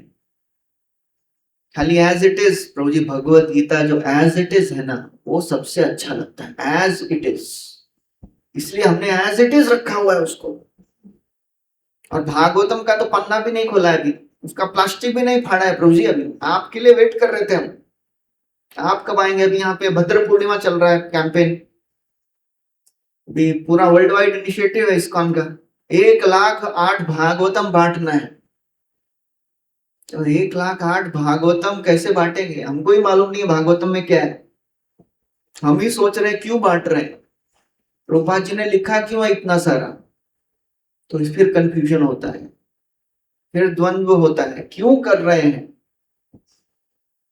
तो जितना हम भगवान के शास्त्रों को पढ़ेंगे, प्रभुपाद जी के तात्पर्यों को पढ़ेंगे, उतना हमारी भक्ति में श्रद्धा बढ़ेगी, उतना हमारा जो द्वंद्व है, संशय है, वो नष्ट हो जाएगा। वो बहुत आवश्यक है। जैसे गांव में खेतों के बीच में पगडंडी होती है ना, पगडंडी पे चलते रहते हैं लोग तो मार्ग बना रहता है, और जब चलना बंद हो जाता है, जैसे बारिश के मौसम में कोई चलता नहीं है, घास उग जाती है, घास से पूरा ढक जाता है वो बात। उसी प्रकार हमारे जो बुद्धि है उसमें संशय की घास उगने लगती है जब हम शास्त्र नहीं पढ़ते हैं। मार्गा बभूव संदिग्धा तृणैः छन्ना संस्कृता न अभ्यस्यमाना श्रुतयो द्विजैः कालेन चाहता। अभ्यास नहीं करेंगे तो संशय हो जाएगा, मैं गलत तो नहीं कर रहा हूं, जल्दी तो नहीं आ गया इस कॉल में, मेरे बाकी फ्रेंड तो इतना मजा कर रहे हैं। कॉलेज में ऐसा बहुत कंफ्यूजन होता है स्टूडेंट्स को। एक बार कॉलेज में हलवा बांट रहे थे तो एक लड़का बोलता है नहीं लूंगा। बोले क्यों नहीं, आप इसमें कुछ मिलाते हो, मेरा भी हेयर स्टाइल बदल जाएगा। संशय, जब तक हम शास्त्र नहीं पढ़ेंगे तब तक संशय होता ही रहेगा। तो उसको बोलते हैं व्यूढ़ विकल्प। फिर चौथा एक स्तर है, उसको बोलते हैं विषय संगार।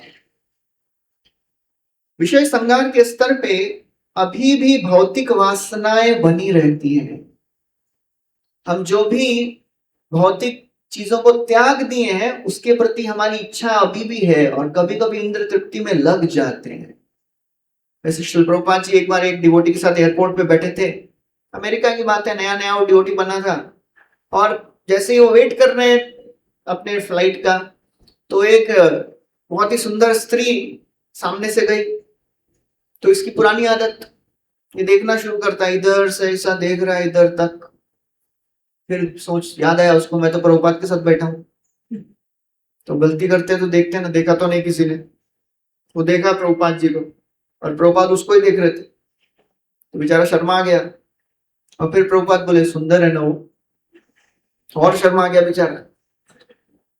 फिर प्रभुपाद बोले अरे प्रकृति इतनी सुंदर है तो भगवान कितने सुंदर होंगे, उनसे आसक्ति बनाइए। तो ये मत सोचिए प्रभु जी मैं तो भगवान की ही सुंदरता की प्रशंसा कर रहा था, फिर गाना भी याद आ जाएगा हमको, तारीफ करूं क्या। तो इसीलिए विषय संगार जो है वो बहुत आवश्यक, वो बहुत ही खतरनाक स्तर है, आसक्ति जाती नहीं है। एक बार एक डिवोटी था, वो बोला बहुत हो गया भक्ति, अभी थोड़ा सा ब्रेक लेता हूँ। मंदिर में रहता था, तो मंदिर में बोला अभी थोड़ा सा ब्रेक लेता हूँ और ये सबसे अभी मजा नहीं आ रहा है, जाऊंगा और गांव में ऐसी स्त्री से विवाह करूंगा जिसने भक्ति का कुछ भी नहीं सुना होगा, ताकि इंद्र तृप्ति अच्छे से हो। तो गांव में गया, विवाह कर लिया, फिर वापस शहर में आया जॉब करने के लिए। फिर सोचा एक दिन मंदिर जाके आता हूँ, पत्नी को भी लेके गया और पत्नी को स्ट्रिक्ट सब वार्निंग दिया था, किसी से मिलना मत, ज्यादा मिलजुल मत करना, क्योंकि जब मिलते जुलते हैं तो हाई स्पीड डेटा ट्रांसफर शुरू हो जाता है। सब उसको समझा के भेजा था। तो ये उसकी वाइफ गई, उनकी पत्नी गई और माताओं से मिली, तो माता जी बोलती हैं, कुछ लोग पूछे अरे आप कौन है, नए दिख रहे हैं। हाँ मेरे पति वो हैं। तो अरे वो तो इधर ब्रह्मचारी थे। अच्छा मुझे बताया नहीं कभी। अरे बहुत अच्छे ब्रह्मचारी हैं वो, बहुत अच्छे ब्रह्मचारी थे, ऐसा भक्ति करते थे। अच्छा भक्ति क्या होती है और क्या करना रहता है।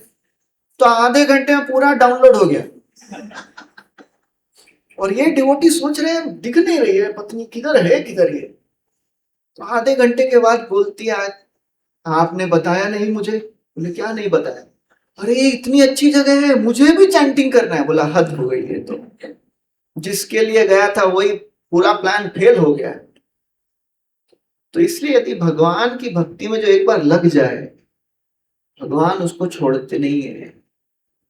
छोड़ना चाहेंगे भी आप तभी भी नहीं छोड़ेंगे आपको। प्रभुपाद जी लिखते हैं ना तात्पर्य में, उपदेशामृत में लिखते हैं एक line, Krishna consciousness is so wonderful that one is forcibly dragged to success. ये भगवत भक्ति का मार्ग इतना प्रभावशाली है कि जबरदस्ती आपको प्योर डिवोटी बना के ही छोड़ेंगे, ना चाहते हुए भी शुद्ध भक्त बनेंगे ही आप। कुछ सालों पहले एक डिवोटी ने कार्टून बनाया था, जैसे कृष्णा उसको एक डिवोटी को ऐसा पांव से खींचते हुए लेके जा रहे हैं और ये चिल्ला रहा है भगवान छोड़ दो बहुत कष्ट हो रहा है। तो भगवान बोले शुरू किसने किया। अभी शुरू तुमने किया है ना, अभी नहीं बोल सकते कष्ट हो रहा है। अंदर आना तुम्हारा काम है, यहां से बाहर नहीं जा सकते हो, ये वन वे प्रोसेस है। और हम सबको एक्सपीरियंस होगा, जब हम भगवत भक्ति में आके माला करना शुरू किए, शुरू के दिनों में ऐसा होता होगा कि थोड़ा इंद्र तृप्ति की तो अगर लगता है किसी को कि लेक्चर कुछ याद नहीं रहता है प्रभु जी, इंद्र तृप्ति करने का प्रयास करिए, सब लेक्चर बजता है कान में, एकदम जोर जोर से बजता है। बोले क्या कर रहा है ये बिल्कुल गलत है। भगवान छोड़ते नहीं है। न वै जनो जातु कथंचना व्रजेन् मुकुंद सेव्यन्यवदंग संसृतिम् स्मरण मुकुंदान्द्रियुपगूहनम पुनः विहातुमिच्छेन् नरसग्र भोजना। वो रस के ग्रह से ग्रस्त हो जाता है, उसको याद आता है वो दिन, अच्छे दिन याद आते हैं। मैं भी जाता था, प्रसाद खाता था, डिवोटी से मिलता था, अच्छे लोग थे। भगवान छोड़ते नहीं है। भगवान जीवन में प्रवेश करते हैं ना तो लगता है एकदम सिंपल, ज्यादा कुछ प्रॉब्लम नहीं होगा मेरे जीवन में। एक बार प्रसाद खा लेंगे। नए नए लोगों को बुलाते हैं, प्रभु जी एक बार लेक्चर के लिए आइए, बस थोड़ा प्रसाद खा लीजिए। और हमको भी लगता है कि हाँ भाई कुछ हानि नहीं होगी इसमें, एक बार लेक्चर सुनेंगे तो कुछ प्रॉब्लम नहीं होगा, प्रसाद थोड़ा खा के वापस आ जाएंगे। लेकिन वो एक बार प्रसाद खाने के चक्कर में फंस जाते हैं, क्योंकि भगवान की जो भक्ति का मार्ग है वो ऐसा प्रबल है कि भगवान छोड़ते ही नहीं है। मत्स्यावतार की तरह, मत्स्यावतार की कथा जानते हैं ना?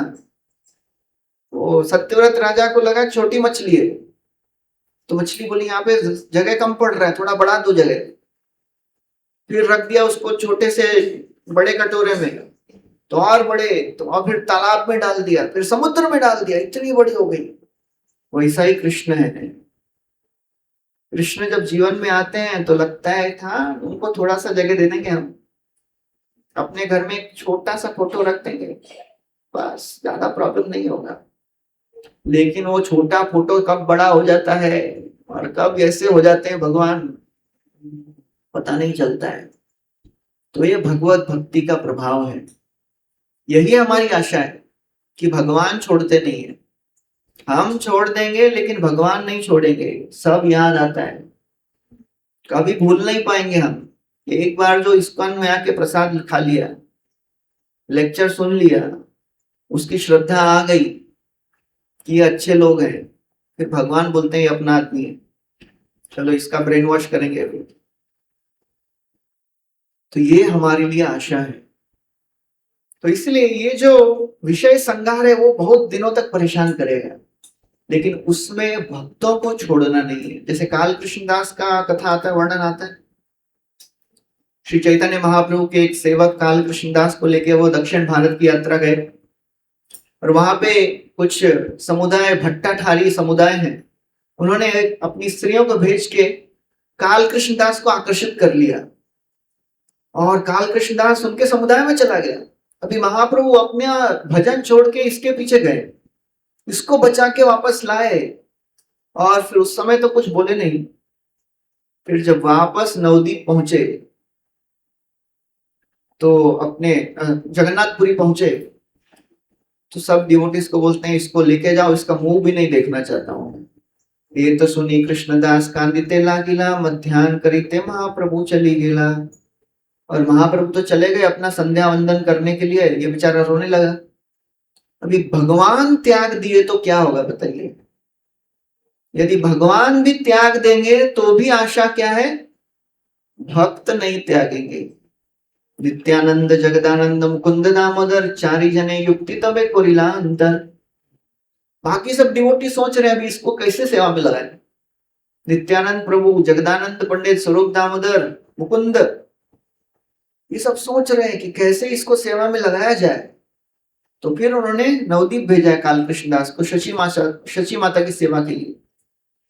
तो इसलिए ये जो स्तर है ना, जब हमारे जीवन में उथल पुथल होता रहता है, हमारी अनर्थ बाहर आते रहते हैं, इंद्र तृप्ति में लगने का मन करता है, उस समय भक्तों का संग बहुत आवश्यक है। भक्त ही हमको उस जंजाल से निकालते हैं। और कभी कभी भक्तों का संग बहुत ही इनटॉलरेबल हो जाता है कि भाई कितना फॉलो करते हैं लोग, एक दिन प्रोग्राम में नहीं आया तो 4 फोन आ जाते हैं, प्रभु जी नहीं आ रहे, माता जी नहीं आ रही, क्या हो गया, माला कर रहे हैं कि नहीं कर रहे, कितना क्वेश्चन। ये हमारा भाग्य है। कौन पूछता है किसी को इस संसार में? कोई नहीं पूछता है किसी को इस संसार में। सब अपने ही जीवन में जीते हैं, अपना ही संसार देखते हैं। कौन किसी को पूछता है कि तुम्हारा क्या चल रहा है? यही हमारा धन है। भक्तों का संग जो है वही धन है, वही संपत्ति है। जब भक्तों के संग में रहेंगे तो भक्ति में लगे रहेंगे। इसलिए बड़े बड़े भक्त, जैसे सोचिए कल आपके सामने यदि आप सुबह सुबह माला करने बैठे और भगवान प्रकट हो गए, वत्स वरदान मांगो, मैं आपकी भक्ति से प्रसन्न हूं, तो क्या मांगेंगे आप लोग? हाँ जी बोलिए। हाँ क्या मांगेंगे? अरे आप लोग बोलेंगे नहीं तो फिर मैं भी नहीं बोलूंगा। बोलिए। भक्ति। हाँ जी थोड़ा जोर से बोलिए, क्या मांगेंगे सब लोग? बोले आलिंगन करेंगे। भगवान को आलिंगन करेंगे। अच्छा उसके बाद क्या करेंगे? आलिंगन तो हो गया भगवान का, उसके बाद भगवान बोले वरदान मांगो वत्स। हाँ जी प्रसाद मांगे। धन संपत्ति। कौन सी वाली धन? सेवा मांगेंगे, भक्ति मांगेंगे, और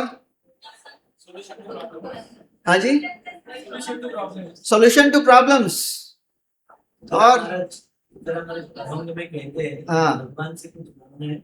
अरे दूसरा माइक है क्या इधर?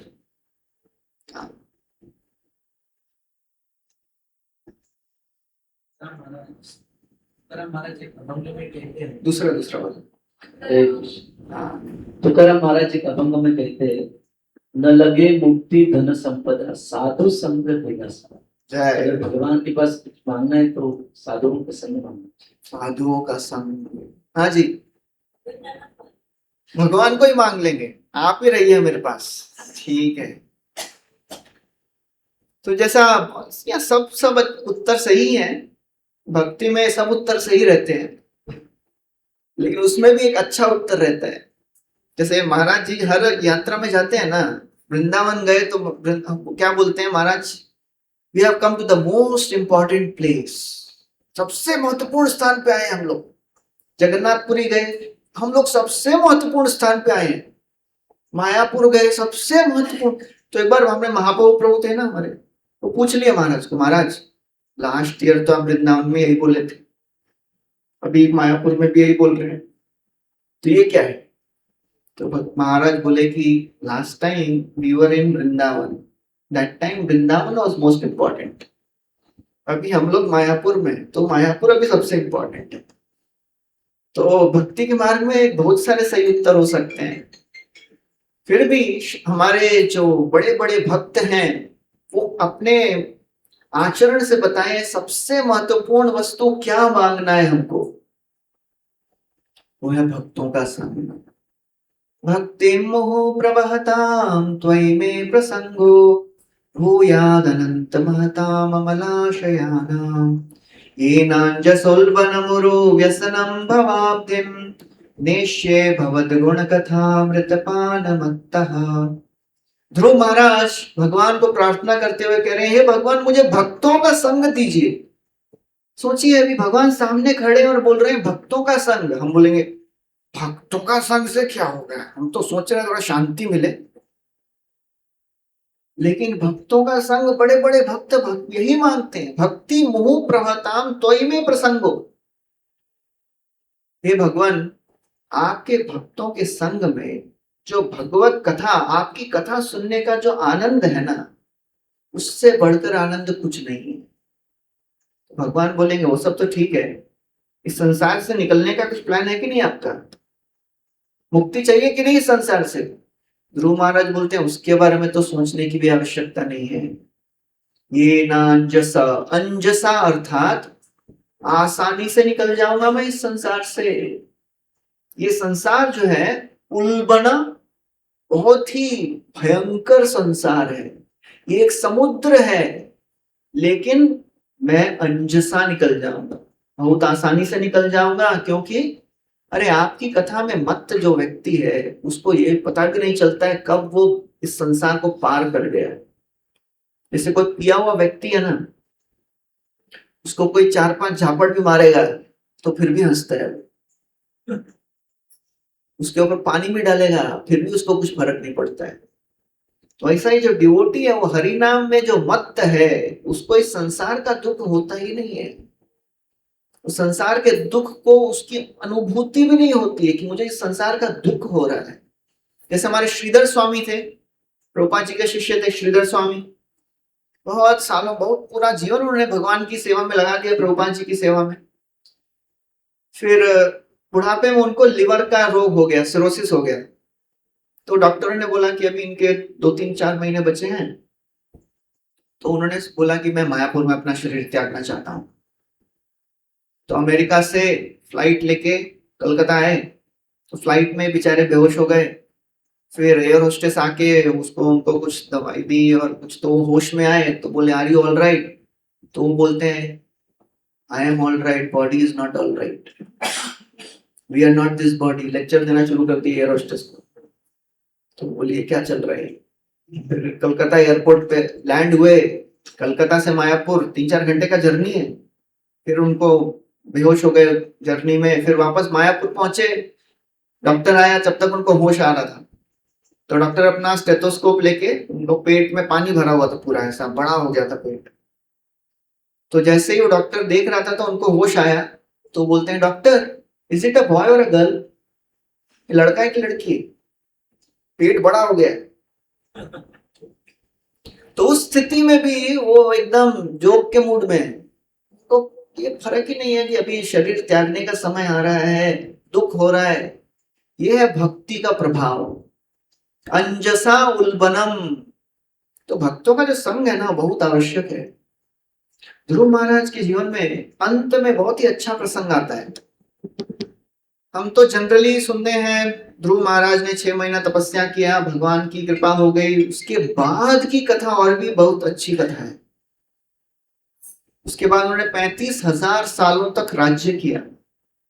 उसके बाद वो राज्य को त्याग के वन में चले गए, तपस्या में लग गए, भगवान की भक्ति में लग गए। और एक दिन वैकुंठ विमान उनके सामने आ गया।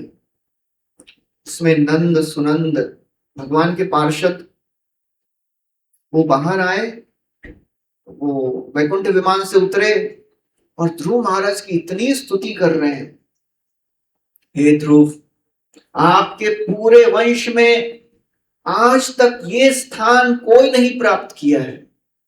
आप जो स्थान प्राप्त करने वाले हैं वो बड़े बड़े ऋषि मुनियों को भी नहीं मिलता है। आपको भगवान का धाम प्राप्त होने वाला है। ऐसा बहुत सुंदर स्तुति कर रहे हैं। और फिर बोलते हैं ध्रुव, आपके लिए वैकुंठ विमान प्रतीक्षा कर रहा है, आप वैकुंठ विमान में प्रवेश करिए। सोचिए, अभी फिर से वही, कल सुबह आप लोग माला कर रहे हैं, वैकुंठ विमान आया और नंद सुनंद आके बोलते हैं कि अभी जाने का समय है, चलिए। भगवान प्रतीक्षा कर रहे हैं। तो आप लोग क्या करेंगे? हाँ जी, निकल पड़ेंगे। निकल पड़ेंगे। और क्या करेंगे? और कुछ करेगा कोई? माला करने बैठे ही है, माला शुरू की है और वैकुंठ विमान आ गया, तो क्या करेंगे? माला छोड़ देंगे। माला लीजिए आप ही, अपना तो हो गया अभी। ये ध्रुव महाराज ने क्या किया मालूम है? निशम्य वैकुंठ नियोज्य मुख्ययो मधुच्युतम वाच मुरुक्रम प्रिया कृताभिषेका कृत नित्य मंगलो मुनीन प्रणम्याशिषमभ्यवादयत्। निशम्य जब उन्होंने सुना, इतना अच्छा बोल रहे थे कि नंद सुनंद, लग रहा था उनके मुख से मधु टपक रहा है, मधुच्युत। ध्रुव महाराज ने 2 कार्य किए, कृत अभिषेक, कृत नित्य मंगल। उन्होंने अपना जो दैनिक कृत्य है वो सब किया, हमारी भाषा में 16 माला किया। उसके बाद हर एक वहां पे जो साधु थे सबके पास गए और सबसे आशीर्वाद मांग रहे हैं। मुनीन प्रणम्य आशीषम अभ्यवादयत्। आशीर्वाद क्यों मांग रहे हैं? वो जा रहे हैं ना, साधु तो नहीं जा रहे हैं, फिर भी आशीर्वाद मांग रहे हैं। आप आशीर्वाद दीजिए कि भगवत धाम जा रहा हूं मैं। तो देखिए, वो भी समझ रहे हैं कि इन सब की कृपा से ही मैं भगवत धाम जा रहा हूं। ऐसा नहीं कि हरे कृष्णा आप तो रह गए इधर ही, हमारे लिए तो आ गया वैकुंठ विमान। तो भक्त को हमेशा ये याद रहता है कि मैं जो भी कर रहा हूं भक्ति में, ये मेरी शक्ति से नहीं हो रहा है, ये भक्तों की शक्ति है ये। तो आसपास जब भक्त रहेंगे, उनको देख के उनकी कृपा से हमारी भक्ति में प्रगति होती है। एकाकी अमार नहीं पाए बल, हरि नाम संकीर्तने, तुम्ही कृपा करी श्रद्धा बिंदु दिया, देहो कृष्ण नाम धने। अकेले नहीं होती है भक्ति, तुम्ही कृपा करी श्रद्धा बिंदु दिया। तो 130 ना, 1:30 तक 130।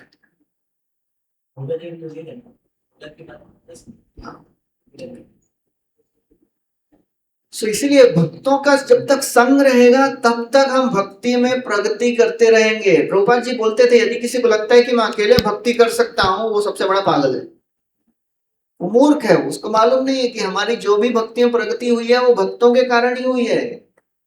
तब जाके विषय संघार से निकल पाएंगे हम लोग।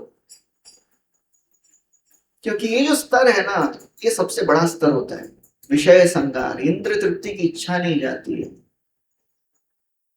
भागवतम में एक श्लोक आता है 11वें स्कंद में, भगवान उद्धव जी को बता रहे हैं हमारी दशा। कई बार हमको ऐसा लगता है कि कभी कभी लगता होगा किसी को कि भगवान को मालूम है क्या मैं इतना प्रॉब्लम में हूं, यहाँ पे मेरे जीवन में इतना प्रॉब्लम हो रहा है, इतना दुख में हूं, फिर भी मर मर के भक्ति कर रहा हूं, भगवान देख रहे हैं क्या? भगवान सब देखते हैं। जात श्रद्धो मत कथासु निर्विन्न सर्व कर्मसु, वेद दुखात्मकान कामान परित्यागोप्यनीश्वर। भगवान बोलते हैं मेरे भक्त का मेरी कथा में श्रद्धा जन्म ले चुकी है। जात श्रद्धा, श्रद्धा का जन्म हुआ है, उसने इंद्र तृप्ति को त्यागने का निर्णय कर लिया है, अब नहीं करूंगा इंद्र तृप्ति, फिर भी छोड़ नहीं पाता है।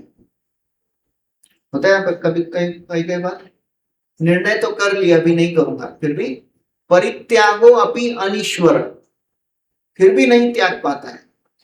फिर क्या होता है, मेरे डिवोटी को क्या करना चाहिए?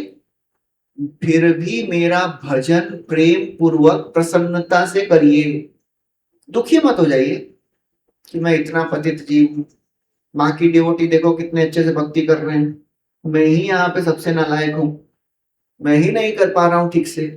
अपने आप को ज्यादा मत कोसिए, पश्चाताप करिए, लेकिन वो पश्चाताप से हमारा भक्ति में उत्साह और बढ़ना चाहिए। कई बार इतना कोस लेते हैं हम अपने आप को कि हमारा वो जो उत्साह है वही चला जाता है। इसलिए भगवान बोलते हैं ततो भजेत माम प्रीत, प्रेम से भक्ति करो, प्रसन्नता से करो। कोई बात नहीं, एक बार गिरे चलेगा, 2 बार गिरे कोई बात नहीं, 10 बार गिरे कोई बात नहीं, उठो। बॉक्सिंग का मैच देखें आप लोग कभी? वो बॉक्सिंग में एक व्यक्ति को कभी डिक्लेयर करते हैं हार गया, जब वो उठता नहीं है, उठ गया मतलब हारा नहीं है। तो हमको भी वही करना है, हाँ जितने बार भी गिरे दोबारा उठना है, चलना है। तो ये स्तर धीरे धीरे जाएगा। फिर आता है 5वां स्तर, उसको बोलते हैं नियमाक्षमा। नियमाक्षमा के स्तर पे ये जो डिवोटी है वो एकदम स्टेडी हो गया है, 16 माला करता है, नियमों का पालन करता है, लेकिन वो चाहता है मैं भक्ति का स्टैंडर्ड थोड़ा और बढ़ा दूं। लगता है कभी कभी 16 माला सुबह में ही करना है, रोज भागवत पढ़ना है, प्रचार करना है और थोड़ा एक्स्ट्रा करना है, लेकिन बेचारा कर नहीं पाता है। ट्राई तो बहुत करता है लेकिन कर नहीं पाता है, उसको बोलते हैं नियमाक्षमा। और लास्ट जो स्तर है वो है तरंग रंगिनी। तरंग रंगिनी अर्थात ये स्तर पे डिवोटी जो है एकदम स्टेडी डिवोटी है, अच्छा भक्त हो गया है। लोग उसको देख के प्रेरणा लेते हैं कि अरे इतने अच्छे डिवोटी हैं, प्रभु जी माता जी आपको तो देख के मैं भक्ति में उत्साह लेता हूं। इस स्तर पे क्या प्रॉब्लम होगा?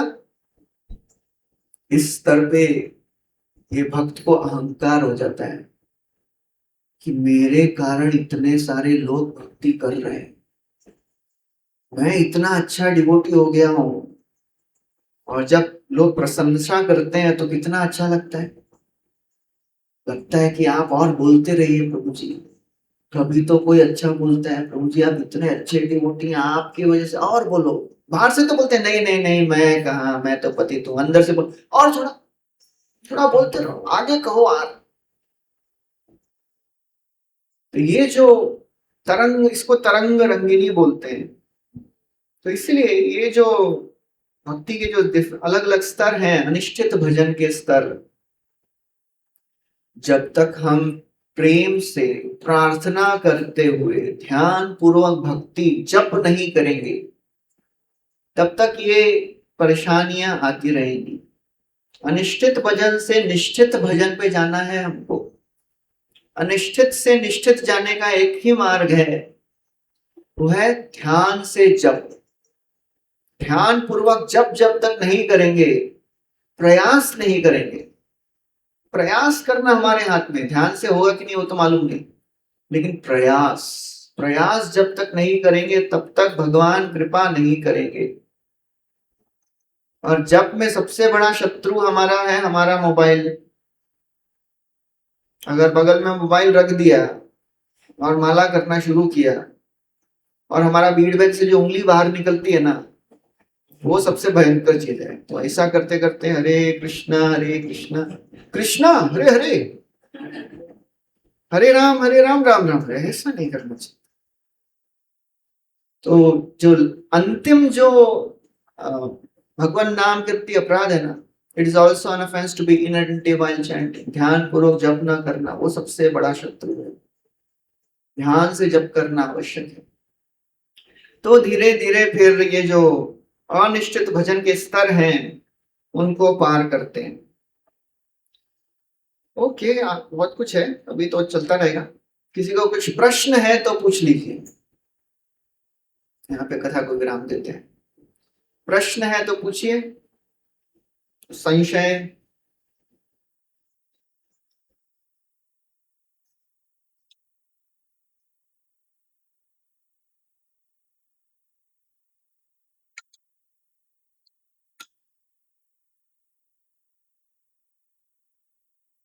कोई प्रश्न नहीं है लग रहा है किसी का। सब लोग सोच रहे हैं और प्रश्न पूछेंगे तो फिर हमारा एक ही प्रश्न है, प्रभु जी ये कथा खत्म कब होगी? हाँ जी प्रभु बोलिए। माइक इधर ही। हाँ, थोड़ा इसका वॉल्यूम बढ़ा दीजिए, सेकंड वाला, सेकंड। हरे कृष्ण हरे कृष्ण। प्रश्न ये है कि आपने बोला एक बार भक्ति चालू की तो भगवान भक्तों को छोड़ते नहीं है, फिर भी कई बार ऐसे देखा गया है कि कुछ वक्त बाहर चले जाते हैं भक्ति से कई सालों की बात, तो वो क्यों होता है? देखिए, भक्ति से दूर जाने वाले दो प्रकार के लोग रहते हैं। एक तो नए नए डिवोटी आए और उनकी भक्ति में श्रद्धा नहीं आई है, 1 साल 2 साल बिताए लेकिन भक्ति में श्रद्धा नहीं आई अभी उनकी। तो एक्सटर्नली माला करना और अंदर से श्रद्धा जागृत करना वो अंतर है। शुद्ध श्रद्धा जब तक मन में नहीं आती है तब तक भक्ति के मार्ग से दूर होना पॉसिबल रहता है। शुद्ध श्रद्धा, शुद्ध श्रद्धा अर्थात कुछ भी हो भगवान को नहीं छोड़ूंगा, भक्ति नहीं छोड़ूंगा, ये है शुद्ध श्रद्धा। तो जब तक इस स्तर पे नहीं पहुंचते हैं तब तक कभी कभी भक्त लोग जा सकते हैं, लेकिन जब तक वो भक्ति कर रहा है, जितनी भी उसकी भक्ति की संपत्ति उसने अर्जित की है वो परमानेंट संपत्ति है, वापस आएगा वो, भगवान छोड़ेंगे नहीं उसको। वो चला गया लेकिन वापस अवश्य आएगा वो। नेहा विक्रमनाश जब भगवान बोलते हैं, इसका अर्थ ये नहीं है कि वो भक्त के जीवन में कभी भी प्रॉब्लम नहीं आएगा, भक्ति को छोड़ेगा नहीं, छोड़ भी दे लेकिन वापस अवश्य आएगा। क्योंकि विहातुम इच्छे न रसग्रहो जना, उसको याद आएंगे, उसको स्मरण होगा कि मैंने भक्ति की थी, भक्तों का संग मिला था। भगवान कार्य करते रहते हैं उसके जीवन में। महारौरव हिते कोरिले तुम्हारा उद्धार, कृपार समुद्र कृष्ण गंभीर अपार। महाप्रभु सनातन गोस्वामी बोलते हैं भगवान ने आपको नरकीय जीवन से उद्धार कर दिया। तो जेल में चले गए थे, नवाब हुसैन शाह ने सनातन गोस्वामी को जेल में डाल दिया। तो वहां पे एक बहुत अच्छा शब्द इस्तेमाल करते हैं, बोलते हैं कृपार समुद्र कृष्ण गंभीर अपार। गंभीर अर्थात श्रील प्रभुपाद जी तात्पर्य में लिखते हैं, भगवान अपने भक्तों की रक्षा करने के लिए बहुत ही गंभीरता से कार्य करते हैं। अर्थात वो सोचते रहते हैं कैसे इसको वापस बुलाया जाए, कैसे इसकी रक्षा की जाए, कैसे इसको भक्ति में अगले स्तर पे लेके जाओ। भगवान बहुत सोचते हैं, भगवान बहुत सेवा करते हैं हमारी। हम जितना नहीं सोचते हैं उतना भगवान हमारे बारे में सोचते हैं कि कैसे उसको भक्ति में प्रगति कराई जाए। तो इसलिए बाहरी रूप से कभी कभी कोई चला जा सकता है, लेकिन वो अवश्य वापस आएगा। एक बार किसी ने भक्ति का रस चख लिया है ना, वो अवश्य आएगा। कब आएगा वो भगवान और उसके बीच की बात है। लेकिन नेहाभिक्रम नाश, इसका कभी नाश नहीं होगा। न मे भक्ता प्रणश्यति, भगवान बोल दिए हैं, तो बाहरी रूप से उसकी भक्ति में कभी भी बाधा आ सकती है। जैसे श्रील प्रभुपाद जी के भक्त थे, एक शिष्य थे, उन्होंने बहुत सारी सेवाएं की, लेकिन किसी कारणवश अपनी पुरानी आदतों से वापस वो चले गए, दूर हो गए भक्ति के से। और 30-40 20-30 साल निकल गए और पता ही नहीं है डिवोटी कहाँ है, क्या कर रहा है। तो बाकी लोग, भक्त लोग सोच रहे हैं कि ये कहाँ गए, ये भक्त इतने अच्छे डिवोटी थे, पता करते हैं क्या हुआ। तो बहुत खोजने के बाद उनको पता चला कि ये डिवोटी जो थे, फिर बाद में उन्होंने किसी उधर अमेरिका की स्त्री से विवाह कर लिया। फिर बुढ़ापा आ गया और वो स्त्री उनको मिली, ये डिवोटीज को मिली, और वो बता रही थी कि अंतिम दिनों में वो अपने बिस्तर पे ही पड़े रहते थे, उनको बीमारी हो गई थी कुछ, और अपने अंतिम सांसों के पहले कुछ सेकंड पहले वो अपने बिस्तर से उठ गए और आंखें खोल के बोलते हैं, श्रील प्रभुपाद आप फिर भी आ गए मेरे लिए। और ऐसा बोल के फिर वापस लेट गए और अपने प्राणों को त्याग दिए। तो ये सब सुन के हमारी श्रद्धा जो है ये इतनी प्रबल हो जानी चाहिए कि भगवान नहीं छोड़ेंगे, भगवान के भक्त नहीं छोड़ेंगे, श्रील प्रभुपाद जी नहीं छोड़ते हैं। समझ गए? तो जो भी भक्ति हम करते हैं वो परमानेंट है, और हमको ये ज्ञात नहीं है कि हमारी भक्ति कितनी प्रभावशाली है। हम क्या क्या कर रहे हैं, हमको लगता है हम सिंपल सिंपल चीजें कर रहे हैं, लेकिन बहुत प्रभावशाली है। श्री प्रभुपाद जी की कृपा है कि उन्होंने जस्ट मॉर्निंग प्रोग्राम में इतने सारे अंग भक्ति के डाल दिए। 64 अंग में से यदि कोई पूरा मंगल आरती अटेंड कर ले मंदिर में 4:30 बजे से भागवतम तक, 50 से ज्यादा अंग हो जाते हैं उस भक्ति उसमें मॉर्निंग प्रोग्राम में। ये प्रभुपाद जी का एक्सपर्टीज है। कल करेंगे। प्रभुपाद जी ने आरतियां हमारी 25 मिनट की क्यों रखी है मालूम है किसी को? 25 मिनट की होती है ना, मंगल पूरी बड़ी वाली आरती होती है, 25 मिनट का ही क्यों रखे हैं प्रभुपाद? ऐसा ही नहीं रख दिए कि हाँ भी चलो 25 मिनट का। पद्म पुराण में रूप गोस्वामी लिखते हैं, उपदेश भक्त रसामृत सिंधु में, पद्म पुराण में वर्णन आता है कि जो व्यक्ति भगवान के सामने एक मुहूर्त या फिर आधे मुहूर्त के लिए भी खड़ा रहे, उसको उसके पाप नष्ट हो जाते हैं और वो भगवान के निकट आ जाता है। एक मुहूर्त अर्थात 48 मिनट, आधा मुहूर्त अर्थात 24 मिनट। तो प्रभुपाद ने एकदम बराबर 25 मिनट का आरती रखा है। तो ये प्रभुपाद जी का एक्सपर्टीज है कि हमको जाने अनजाने में हम भक्ति में बहुत प्रगति कर लेते हैं। तो इसलिए हमारा भाग्य इतना है कि हम ऐसे संस्था में जुड़े हैं, ऐसे गुरु मिले हैं जो एक साधारण व्यक्ति नहीं है, नित्य सिद्ध है। तो ये हमारा भाग्य हमको समझना चाहिए। जो भी चला भी जाए वापस आएगा वो, भगवान छोड़ेंगे नहीं। ठीक है, हरे कृष्ण। और कोई प्रश्न?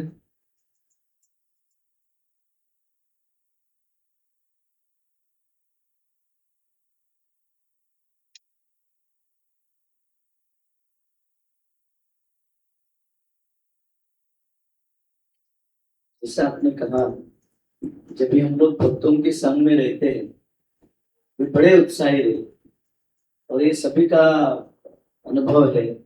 जैसे अभी हम लोग यात्रा में जाते हैं, उत्साह के साथ सुबह उठ जाते हैं, सुबह सुबह माला भी 16 माला सुबह खत्म हो जाता है और दिन भी बहुत अच्छा जाता है।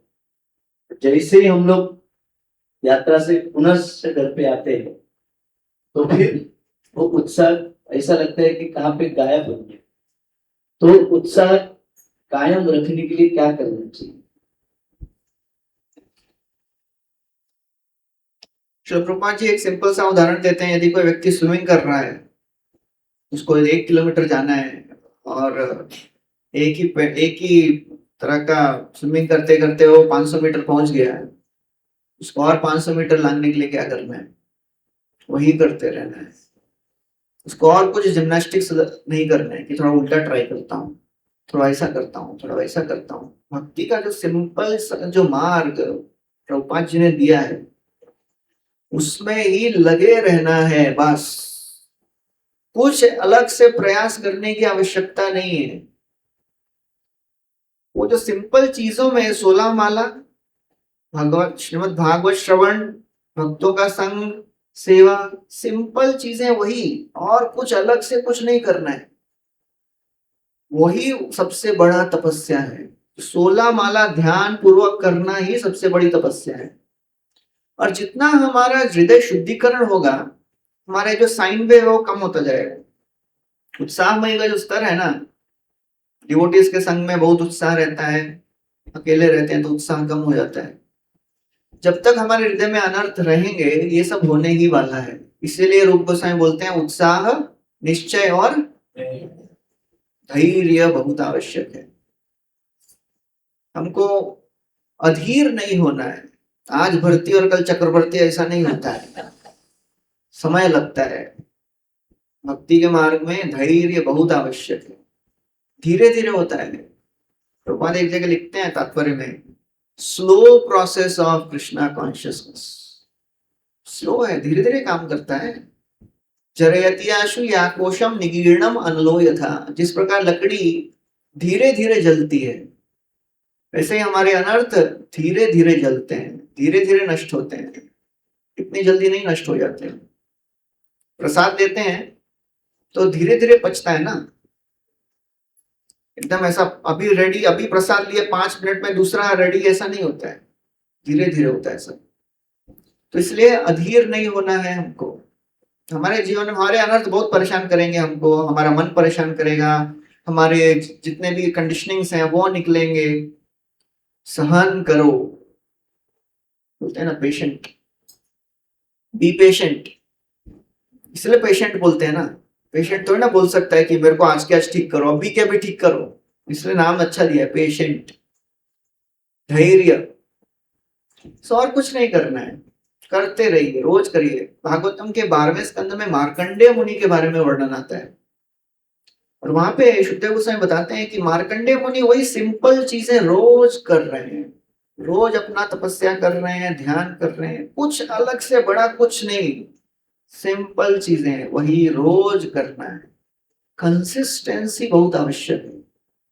एक अच्छा स्टेटमेंट है, consistency pleases the lord more than brilliant flashes of devotion. रोज करते रहिए। जो नियमित रूप से रोज वही वही चीजें करता है ना, भगवान उससे प्रसन्न होते हैं। नहीं तो एक दिन 64 माला, दूसरे दिन 4 माला, उससे भगवान नहीं प्रसन्न होते हैं। 16 माला मिनिमम रोज कर रहा है। कुछ भी हो, कोई मन कितना भी गाली दे, चिल्लाए, रोए, करना ही है, तब जाके भगवान प्रसन्न होते हैं। और उसमें अपना मन डालना है, प्रार्थना करना है। अभी आगे हम ये भी जप के बारे में भी थोड़ा कुछ सुनेंगे। हमारा भक्ति का सबसे महत्वपूर्ण अंग वही है, तो उसके ऊपर भी थोड़ी चर्चा करेंगे। ठीक है, हरे कृष्ण।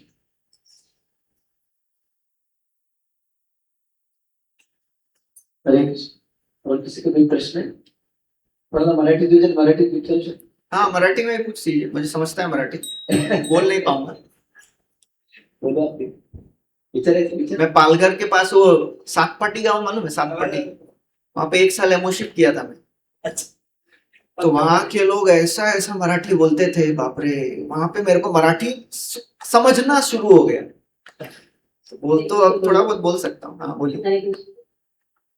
हम जब आते हैं तो हम नित्यबद्ध है और नित्य सिद्ध ऐसे जीव आते हैं, तो हम हमेशा ही नित्य सिद्ध बद्ध रहते हैं क्या? नित्य सिद्ध यानी कि भक्ति से हो सकते हैं क्या? और हमारी भक्ति में जो प्रोग्रेस होती है, तो ये शुद्ध भक्ति की हम लक्षण कैसे जानें? ओके, तो ये बहुत बड़ा प्रश्न है। ये सेकंड, ये जो अभी क्लास में है, इसके ऊपर डिटेल में चर्चा करेंगे हम लोग। शुद्ध भक्ति का क्या लक्षण है? एक प्रश्न पूछता हूं आप लोगों से, आप लोगों में से कितने लोगों को लगता है कि हम शुद्ध भक्ति कर रहे हैं? शुद्ध भक्ति कर रहे हैं। बाकियों को क्या लगता है? कितने लोग लगता है कि मैं मिश्र भक्ति कर रहा हूं? अच्छा ठीक है, तो हम अभी नेक्स्ट वाले में डिटेल में चर्चा करेंगे। शुद्ध भक्ति क्या होती है, मिश्र भक्ति क्या होती है, मैं कौन सी भक्ति कर रहा हूं। क्योंकि ये जब तक नहीं समझेगा ना, तब तक हम बोलेंगे अच्छा मिश्र भक्ति कर, मैं तो शुद्ध भक्ति नहीं कर रहा हूँ, तो फिर थोड़ा ये कर्मकांड करना पड़ेगा, थोड़ा श्राद्ध करना पड़ेगा, क्योंकि ये तो शुद्ध भक्तों के लिए नहीं होता है ना, मैं तो मिश्र भक्त हूँ, थोड़ा ज्योतिष के पास जाना पड़ेगा क्योंकि मेरे कर्म अभी भी बचे हैं। तो ये सब डिटेल में हम लोग चर्चा करेंगे। आपका जो पहला प्रश्न था, नित्य बद्ध और नित्य सिद्ध, जैसे ही हमारी भक्ति से हमारा हृदय शुद्ध हो जाता है और जीवन मुक्त बन जाते हैं, उसी समय हम नित्य सिद्ध हो जाते हैं। नित्य बद्ध अर्थात हमेशा नित्य बद्ध नित्य अर्थात शाश्वत काल से नित्य है और नित्य बद्ध ही रहने वाला है, ऐसा नहीं होता है। जैसे ही हम मुक्त हो गए तो नित्य बद्ध जो है वो नित्य सिद्ध हो गया, फिर वापस नहीं गिरेगा वो। नित्य बद्ध कृष्ण होते नित्य बहिर्मुख, नित्य संसार भुंजे नरकादि दुख। कृष्ण से बहिर्मुख है इसलिए संसार के दुख को भोग रहा है। सही दोषे माया पिशाची दंड को रे तारे, आध्यात्मिक आदि तापत्रय तारे जारी मारे। माया देवी उसको अधिभौतिक, अधिदैविक, आध्यात्मिक ताप देती रहती है। काम क्रोध दास हैया तार लाती खाए, भ्रमिते भ्रमिते यदि साधु वैद्य पाए। यहाँ पे साधु वैद्य बोला गया है, तो प्रभु जी साधु भी है, वैद्य भी है, आप भी साधु वैद्य। और साधु वैद्य क्या करता है? भ्रमिते भ्रमिते यदि साधु वैद्य मिल गया तो वैद्य क्या करेगा? तार उपदेश मंत्रे पिशाची पलाए, कृष्ण भक्ति पाए तबे कृष्णा निकटे आए।